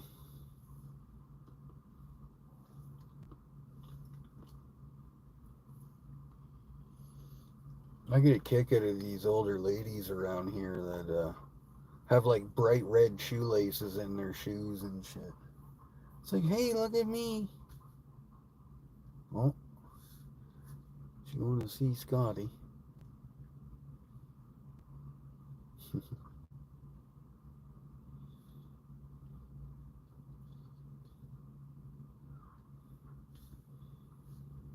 Yeah. Yeah, Woody, I was, you go and look at my last turkey hunting video, man. That was my craziest hunt ever. And it was only like 15 minutes. I don't use decoys or anything anymore because of that. I just go in with a ghillie suit, spot and stalk them. You'll see in that video, though, it's pretty cool, man. When I first spotted those two toms, they were like 200 yards away up on top of the hill of the field. So I backed out and I down on the other, like just down a bit from where I was. My cousin had some like end slats all piled up from when they were doing planks. So there's these great big huge natural ground blinds there. So I backed down the tractor path and come up that edge of the field and like through the little bush right there. And set up with my ghillie suit and got my phone and camera set up and everything.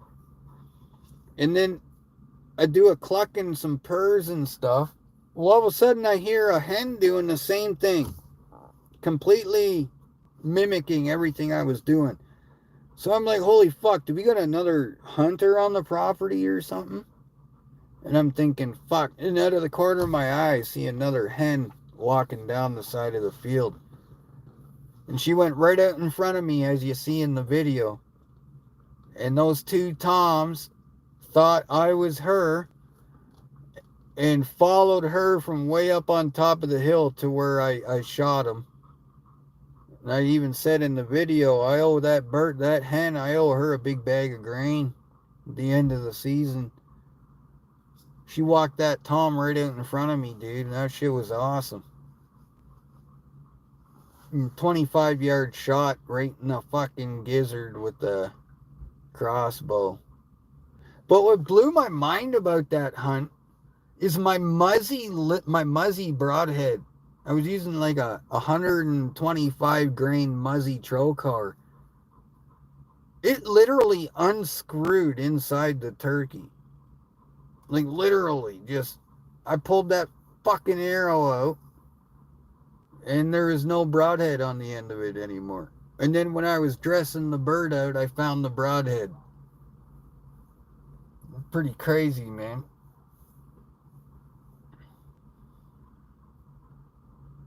Yeah. Yeah, that other guy, his buddy, he didn't know what the hell just happened.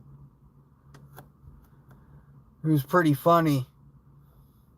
He's saying, what the hell? We got a hot hen here, man. Let's fucking go.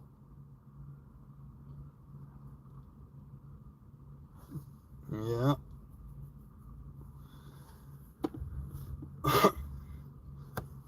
Last deer I shot, though, he only went, 50 yards and dropped. I completely severed his right lung from his trachea with my broadhead. It was a pretty good shot, to be honest with you. And I like archery hunting them better because it drains them of all their blood, right? And the meat's just way better, and it doesn't know what the hell just happened. You get a lot of guys chasing them through the bush and shooting them, man. That just ruins the meat, in my opinion. Meat's all full of adrenaline and stuff like that, and deer die scared, right? When I harvest a deer, man, it's done. It doesn't even know what the hell just happened. That's the way I feel it should be.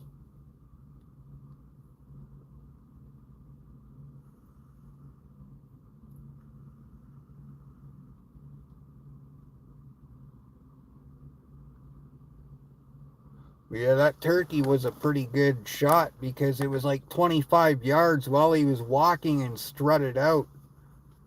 It was still a little bit far back, but I still got the sweet spot and went right through the tops of both his legs, so he expired pretty quickly. But I couldn't believe that broadhead unscrewed like that, Woody.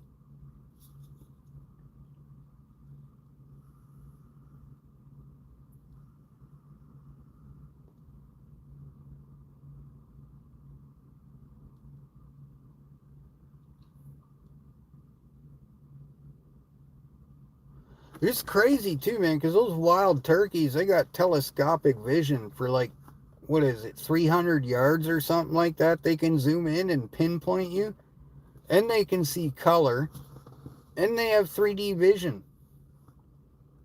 So, like, I I get how for some people they can be hard to hunt, but for me, I don't know. Like, here's the thing: the deer are gonna smell you, the turkeys aren't. Over the years, I put a lot of money into scent control.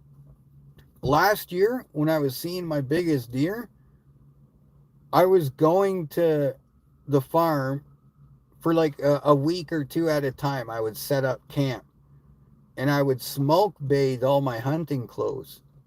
And I find that worked better than like like I still use scent lock and all that stuff, right? Like under like base layers and shit, but um I find the smoke bathing worked a hell of a lot better. I was seeing better deer just doing that than I was with like scent killer spray or whatever like that. I think it's still a good idea to spray your feet down, but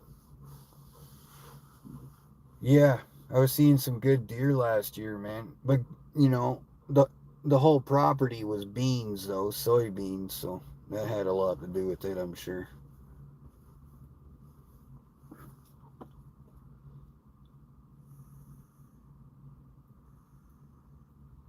Poor Gizmo. Someone, Gizmo, Gizmo, did someone feed you after midnight last night?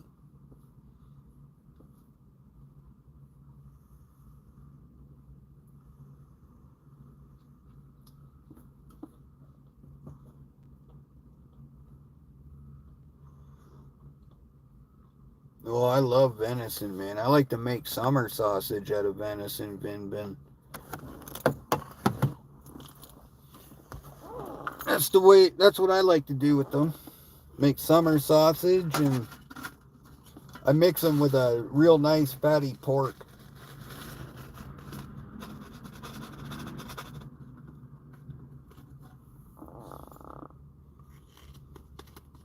and grind it all up together with spices and stuff, and then I put it in the smoker.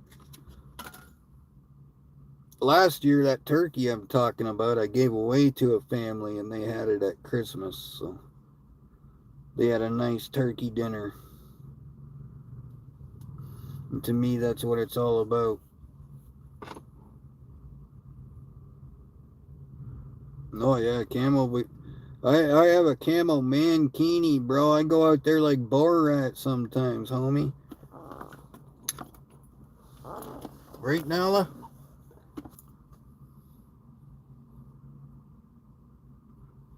What the hell just happened there? For crying out loud. Well, I guess we're back. Hello, Alex. I can't see that flag too well. I'm sorry. Is that Switzerland? I can't see it very well. My eyes are all dickered. Nala, what's that?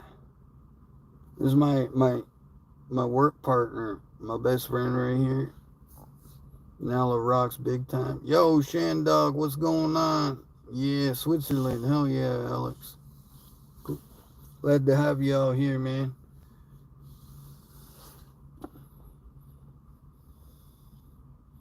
I tried to find camo pants once. I went to go buy them, but I couldn't find any.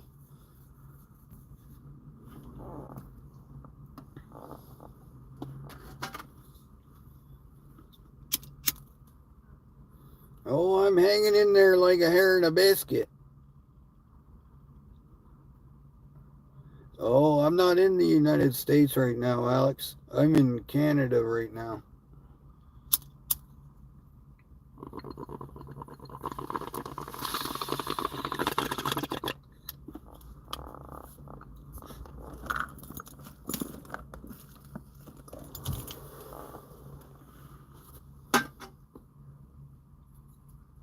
Nice, nice. No, we got too much airflow in here. She was just outside.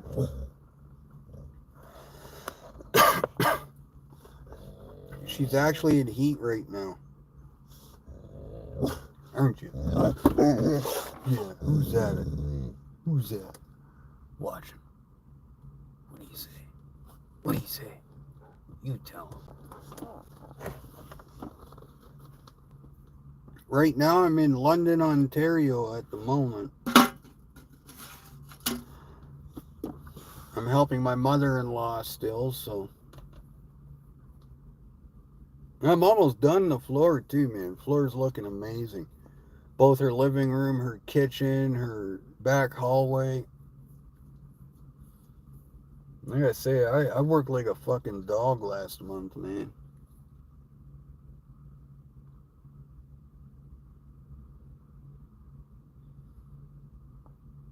The smoke's not too much for the dog. I got the fucking windows open.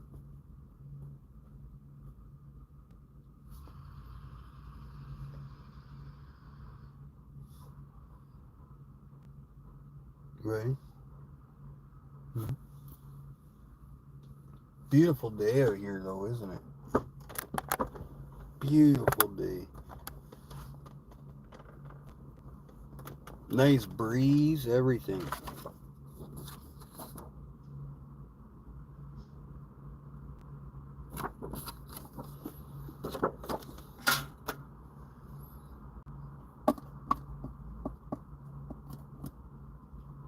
Don't you jump out that window. You stay. Stay.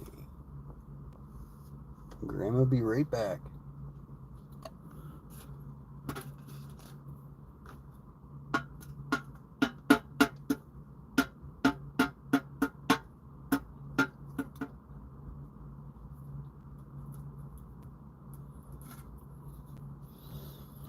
Yeah, Toronto's a nice city, but man,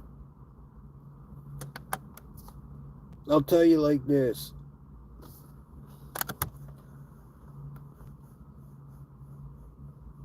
Fuck, I'm 45 now, and I've been in Canada since like not even a month after I was born. This Canada of today is nowhere near the way it should be. This place is pretty fucked up now, man. I tell you that much. It's a really messed up place. Like they do things here like ban plastic straws, but hand out plastic needles for free to drug addicts. There's all kinds of never-ending cycles that are going on like that here in this country. I have a lot of, like, right here where I am right now, I have a lot of friends that are from different countries, and they're what we call temporary foreign workers. We could actually end up having a couple come out anytime, you know what I mean? And coming, because I sit here in the car when I'm here and have my vape, because I don't vape or anything upstairs in Kelly's mom's house, so just out of respect for her, right? But I've made lots of friends and stuff here, and most of them are temporary foreign workers from places like India. My friend Jimmy, who lives in the next building over, he's from England and he works at Kraft, you know. And what pisses me off the most about what's happening right now in this country is how they are exploiting people for political gain. It's fucking disgusting, man. Like, I could go on about it for ever. I could go on about this. It's a very, like, let's just put it this way. There isn't one of my many friends that come here as a temporary foreign worker that haven't said, like, all of them have said the same thing. We get told that it's all bells and whistles before we get here, and then we get here and it's like, man, like, every single one of them thought healthcare was free when they come, before they come here, and healthcare is not free in Canada, guys. We pay taxes out the ass for it. And if you're not a Canadian citizen when you come here, on a, like, or on a visa, or you're not gonna get all of those benefits for free. You're gonna pay for medications and stuff like that, because it's private companies up here too that run the medication aspect of everything, right? So, like, it's unfortunate, man. you know Trudeau did it. This new guy Carney's doing it. Like, look, we have provinces leaving the country now and becoming their own country because of this new guy. That Mark Carney guy, like, I can't even say I support Trump anymore. I'm just stepping out of it. I'm not against Trump, but what I'm saying is Trump and Carney have been business partners for over 12 years. Like, Carney is chairman and CEO of Brookfield, gave Elon Musk $250 million to help buy Twitter. You know what I mean? Like, all this shit that's going on up here with this elbows up bullshit and everything, it's all very irresponsible and it's hypocritical. That's just my opinion of it, but to each their own. That's how I look at it. But in no way do I feel that any voter from any country should base their votes on the opinions of another person that's not even from the country that they are fucking living in. You know what I mean? It's very irresponsible. Now look at it. Canada has zero tariffs on United States, and the United States are jacking the fuck out of us with tariffs, right? Well, I thought this Carney guy was supposed to be the guy to stand up to Trump. Like, I just don't get it, man.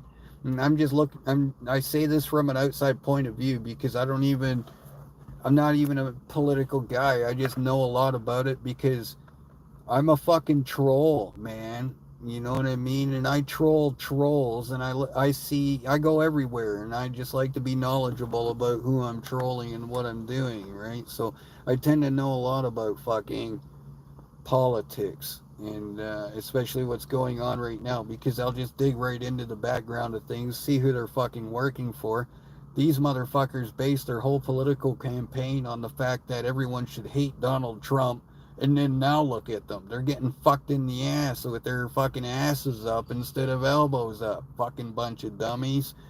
But that's just my fucking opinion, man. You know what I mean? Holy shit, Grant, homie, bro. I love you too, man. It's been a long time since I've seen you. How you doing, man? Oh, I appreciate that, bro. Yo, we got fucking Hunter in the house dabbing Grandpa. How you doing, homie? Hell yeah, buddy. Appreciate it. Grant, dude, it's so good to see you, man. Everybody, yo, check out Grant. Make sure you hit up his channel, alright? Oh, I appreciate that, buddy. It's been a hell of a month, dude.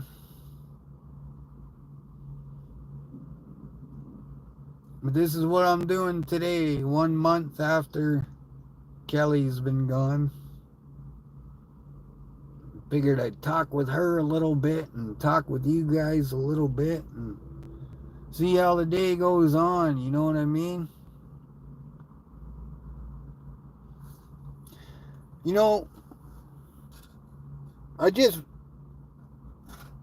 was reminded of something the other day, brothers and sisters.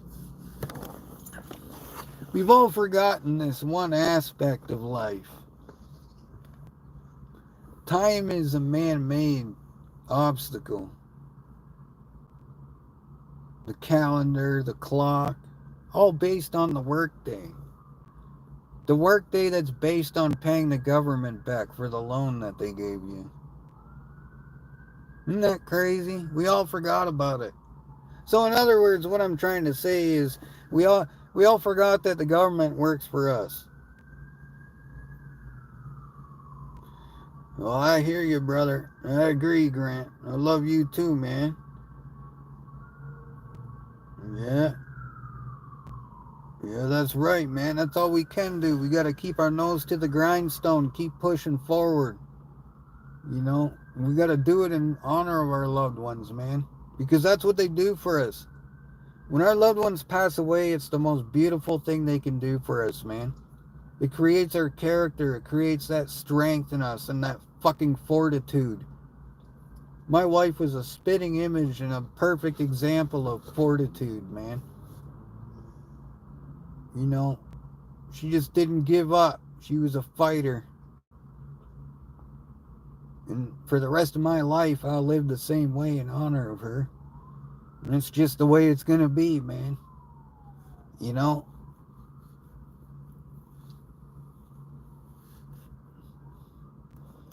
Yeah, that's right.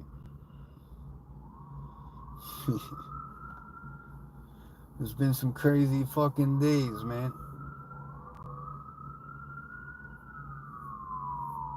Poor Angel. You alright, buddy? Fuck, man. This is, some people like to sit at the back of their med line and talk shit on YouTube, I guess. They must get boring in that long ass line.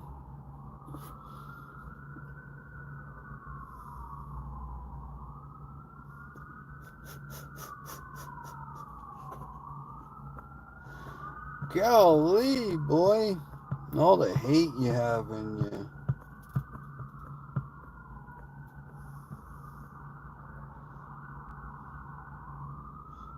Wow. Poor Mr. Estrada.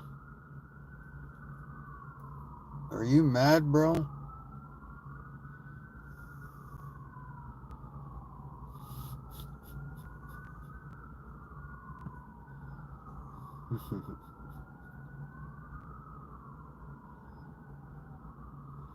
That's right, Grant. Appreciate it, man. You see, some people are just more hurt inside than I am, right? Angel's a perfect example of it.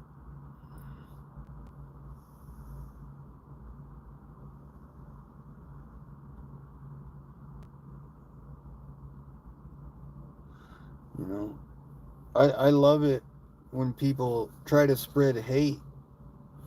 It just shows, especially in a situation like this, because it shows that they're really hurt and they're too ashamed to tell everyone what's hurting them.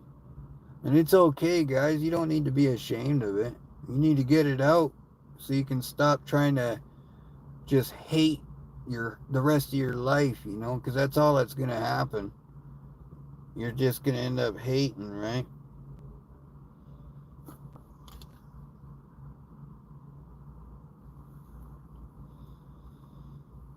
Whoa, what's going on, Melinda? I have no clue. I'm not calling you anything. Yeah, that's true, right, Grant?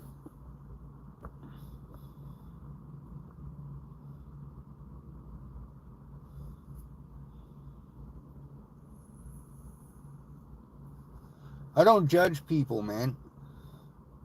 Around me, people they seem to do that for themselves.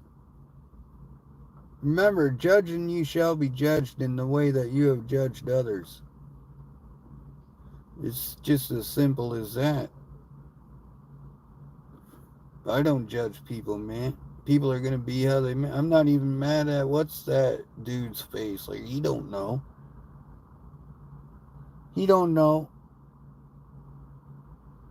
But I'll be here for you, Angel, when you're ready to be a positive person. All you gotta do is ask for help, and I'll be here.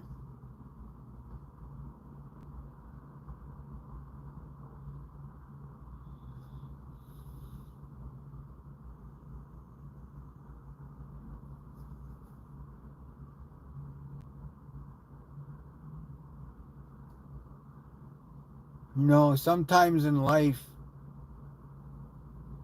you can be hurting very bad and you won't be able to realize it or understand it. It'll just be a bunch of, like, how could I say, background noise, like white static that's always there, and you kind of get used to it after a while. But deep down, it's making you a very negative person, right? And you don't realize it because over time, you just gradually got used to that negative white noise in the background. And then all of a sudden, one day you wake up and that white noise isn't there. And you haven't realized yet that your life's about to change. So you do things like sit on the edge of your bed and check your emails and work messages. And then all of a sudden you realize how peaceful it is in the room. And you look over and there's a dead person beside you. And then you realize that dead person is something that means, it's someone who means more to you than almost anything in the world. And that's what it's going to take for you to wake up. And it's unfortunate.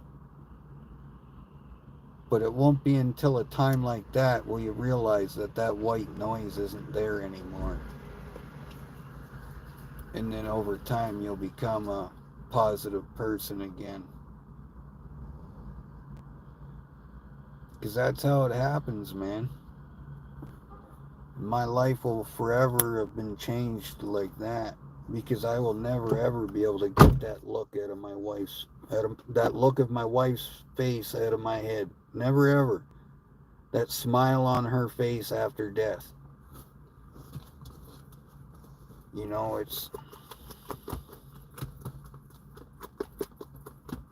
there's no point in being negative in life, man. It's not going to get a person anywhere.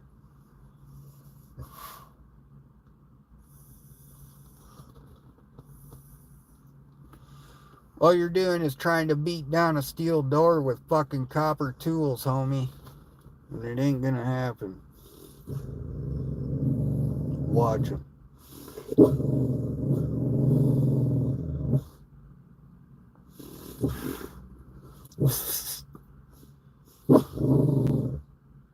Good girl.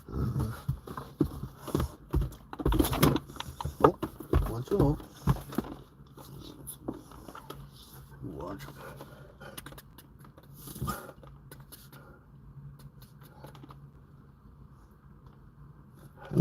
Yeah, he's not supposed to be here, is he?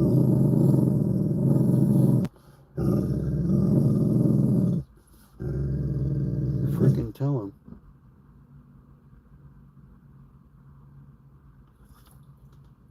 Yeah, all good?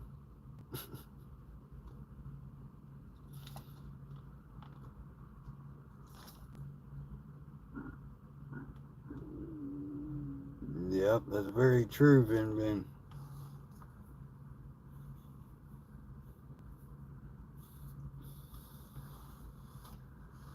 That's why it's important to tell your loved ones that you love them every day. And they might get sick of it. But they'll understand why after a while. Times like this don't just happen to me, right? Like, they happen to everybody. Like I'm trying to say, like, and I might even make a whole fucking other live stream where we have a debate about it, or not even a debate, just a discussion. Why is it? Why is it everybody has no choice but to experience death?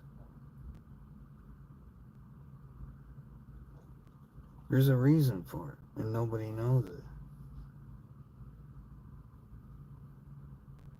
And the crazy part about it is the human brain is, scientists say it's designed to live forever, right? Like but your body can't. Like if your body could live as long as your brain could, we'd live for hundreds of years. So what, like, it's just a crazy thing, man. It's a crazy thing to think about. Like each one of us, there's 6 of us here, 7 including me. We all had like 68,000 pairs of grandparents, man, in our history. So that's just grandparents. That's not including the people in between. You know what I'm saying? Like, we go back, man. But every single person in history and in the future has or will have experienced death in many ways before they experience their own. We unknowingly pass our death date every day or every year. Maybe it is every day. Who fucking knows? For some people choose it, right? So it is what it is. I'm not one of those people, but it's part of the stat. Nobody lives forever. Unless you're on YouTube, I guess, right? Oh, man. I appreciate that, Grant. I'll be around for sure. Heck yeah.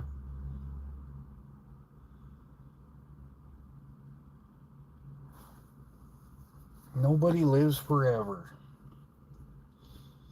But there's balance. There's definitely balance in life. It's just unfortunate what it takes for some people to see it.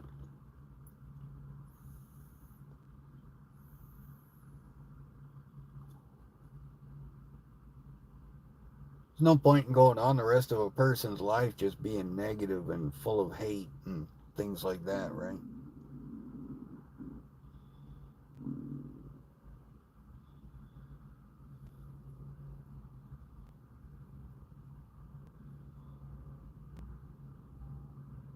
I don't know, man. I just don't freaking know.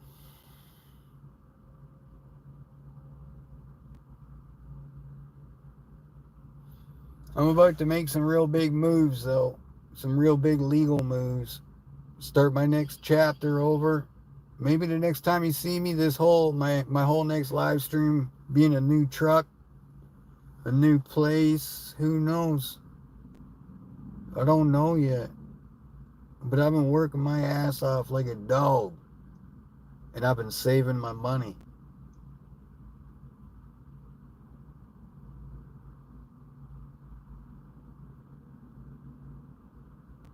I think Kelly be proud of me, to be honest with you.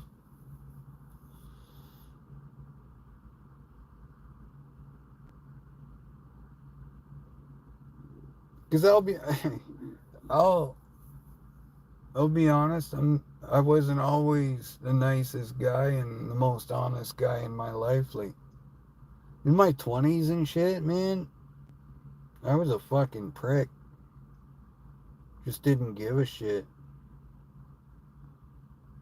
But I always had a bunch of big dudes with me, right? Like I was that little guy with no worries because of it. It's really weird.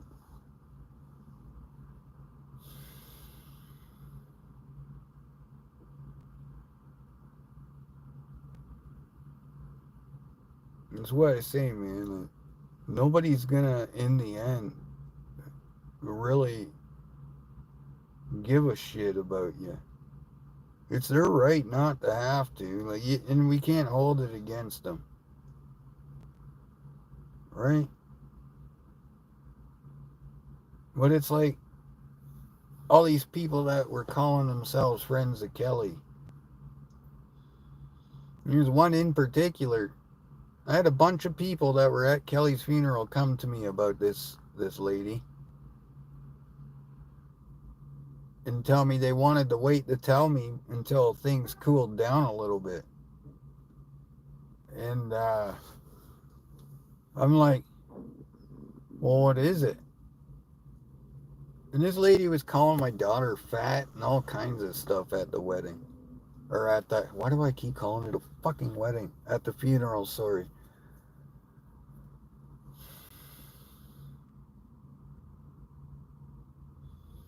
So I got a little, I'm a little upset about that. I haven't said anything to the person yet, but it's just unfortunate that people are like that, man. That they're so ignorant.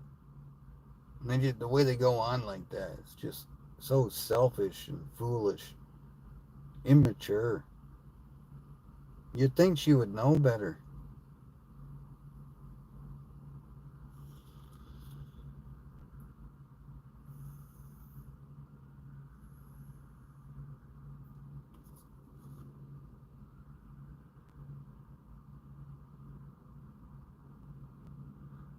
Even though I might not like it, I still got to deal with things a certain way. So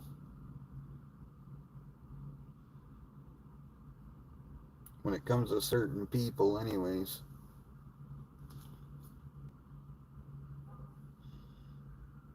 Hell yeah, Woody. You have a good afternoon, brother. Thanks for being here, bro.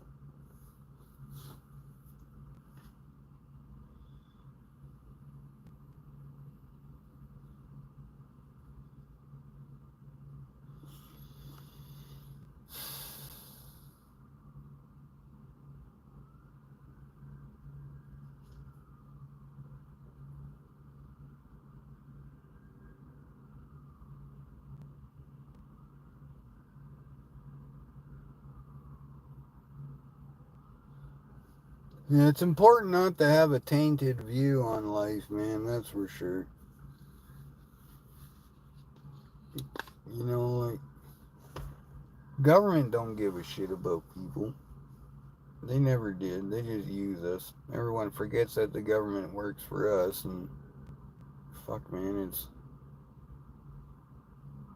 just fucking ridiculous out there nowadays.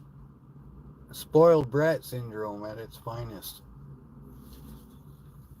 The shit that's going on here in Canada right now, man. There's a lot of countries in the world that would be at war right now because of it. You know what I mean? Like, I don't know how they get away with this shit. It's just ridiculous.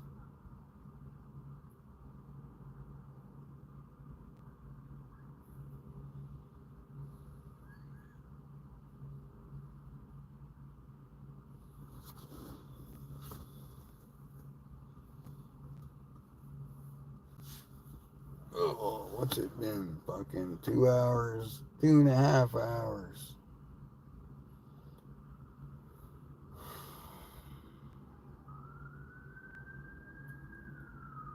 And some sirens.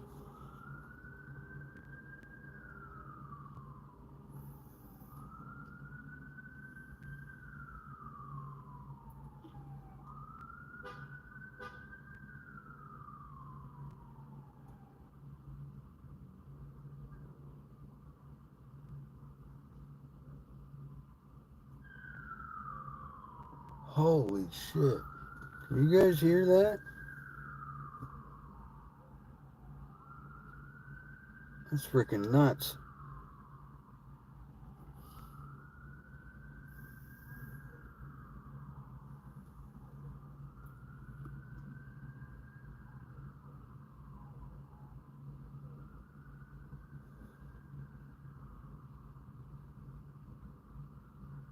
Yo, Joey, what's up, bro? How you doing, man? Yeah, I don't know what that was, Vin Bin. Everybody say hello to Joey. That's Kelly's brother.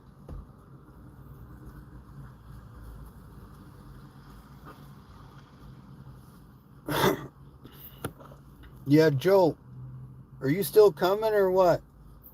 You're going to be here by the 10th?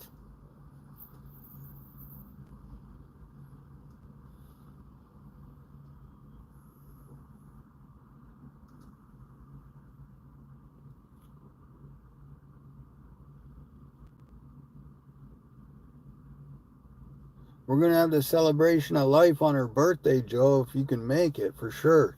If not, I'll have to hold it off because I want you to be here.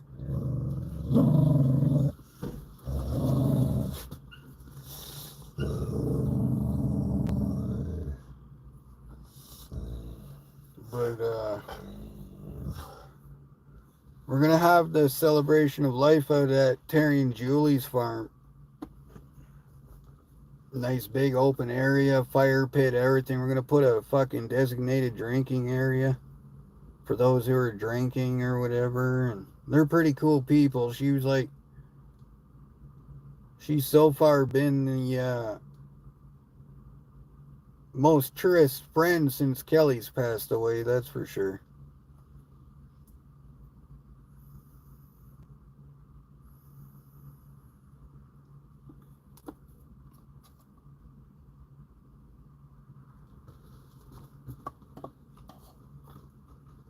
But yeah, Joey, we just I'm just doing this video journal type thing here.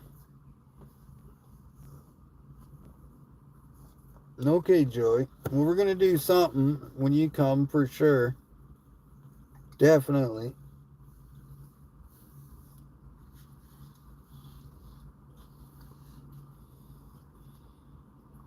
But I'm doing this video journal like once a month, right? Probably every second of the month. You see where it goes.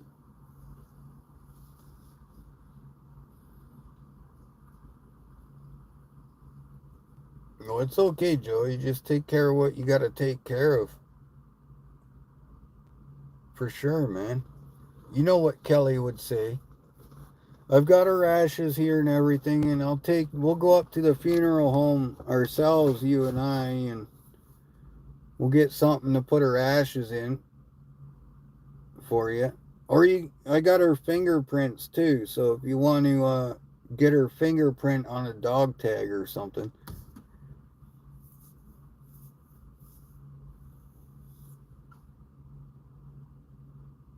Man, it was some crazy stuff your mom and I had to go through there to get all that done, but she did it. I'm proud of your mom, Joey. She did real good.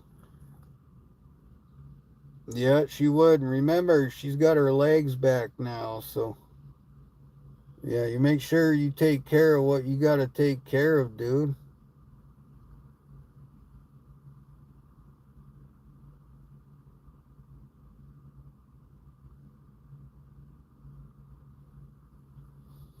I seen this great big stretched out Ford F350 dually stretch limo the other day on, what was it, Saturday when I was coming back from up north. He was pulled over on the side of the road. It was pretty sweet looking though. I don't even like Fords, and it was pretty nice. Yo, Erica, good to see you too. Oh, thank you, Chasing America. Joey Spirit is Kelly's brother there. That's in the chat. Yeah, it was a crazy month, man. Longest month I've ever had in my life, that's for sure. Wouldn't wish that crap upon anybody, man. It's still like I'm gonna be crushed for a while.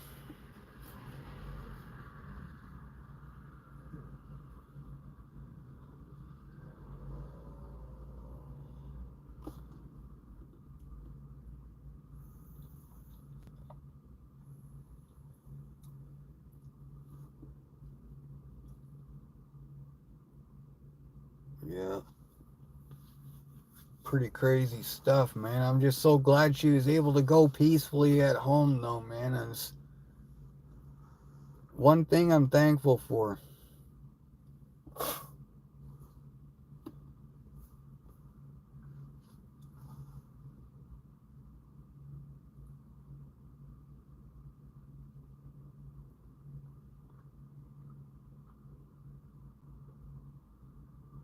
Oh, Octo, it's okay, dude. I'm not even, you know, after what I've been through the past month, dude. When I come home and I do my thing and I walk by demons and they try to fucking beat a boogeyman on me, so to speak, I'm just like, whatever, man. It is what it is. It's all about positivity, anyways, right? And there's no point in, how could I say, reacting to negativity with negativity. It is what it is, man.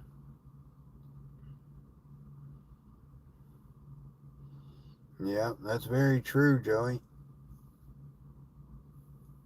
When I seen that smile on her face and she was gone,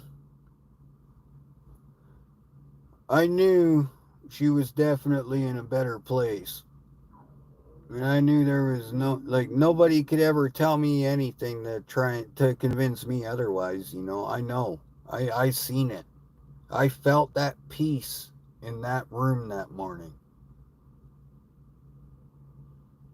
But to see her gone with a smile on her face, reaching out like she was holding somebody's hand. That's all I needed to see, man. I knew. I knew the spiritual world is real at that moment. Like, as in, there was no questioning it. And I will honestly say that no one will be able to understand it unless they go through it themselves. Waking up to your wife gone beside you is is a whole thing in itself, but it's a whole two things that are very huge mixed into one. One, it was my wife, and two, it was a dead body. And that part alone, the second part, has really messed up my emotional state. And I'm just gonna be honest, man. I'm functioning. I'm gonna function. I'm gonna continue. But I'm not emotionally stable. Not at all. Straight up. So I just don't see the point in being negative, even when others are being negative. It's just, it is what it is, man. That's how they chose to be. So, you know.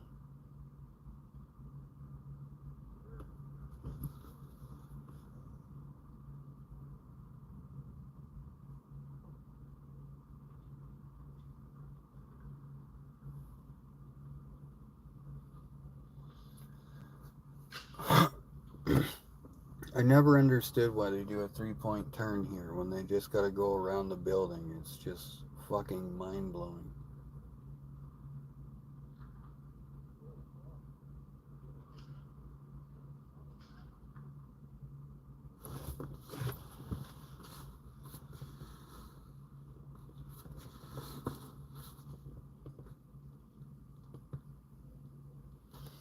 Yeah, you should see how they do fucking driver's tests here, man. There's one of them I see driving them around in the parking lot with a clipboard in his hand. And they do the whole test in the fucking parking lot. Like, no wonder we got the people getting smoked that we got. You know, like, holy shit. It's nuts, man. It's freaking nuts.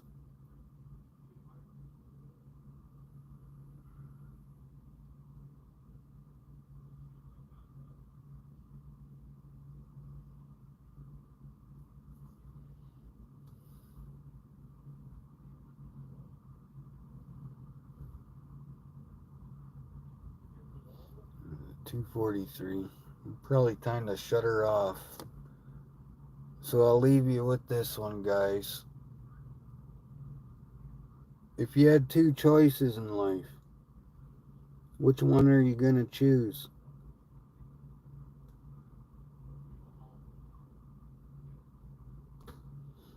It doesn't matter what the choices are, as long as you make the right one.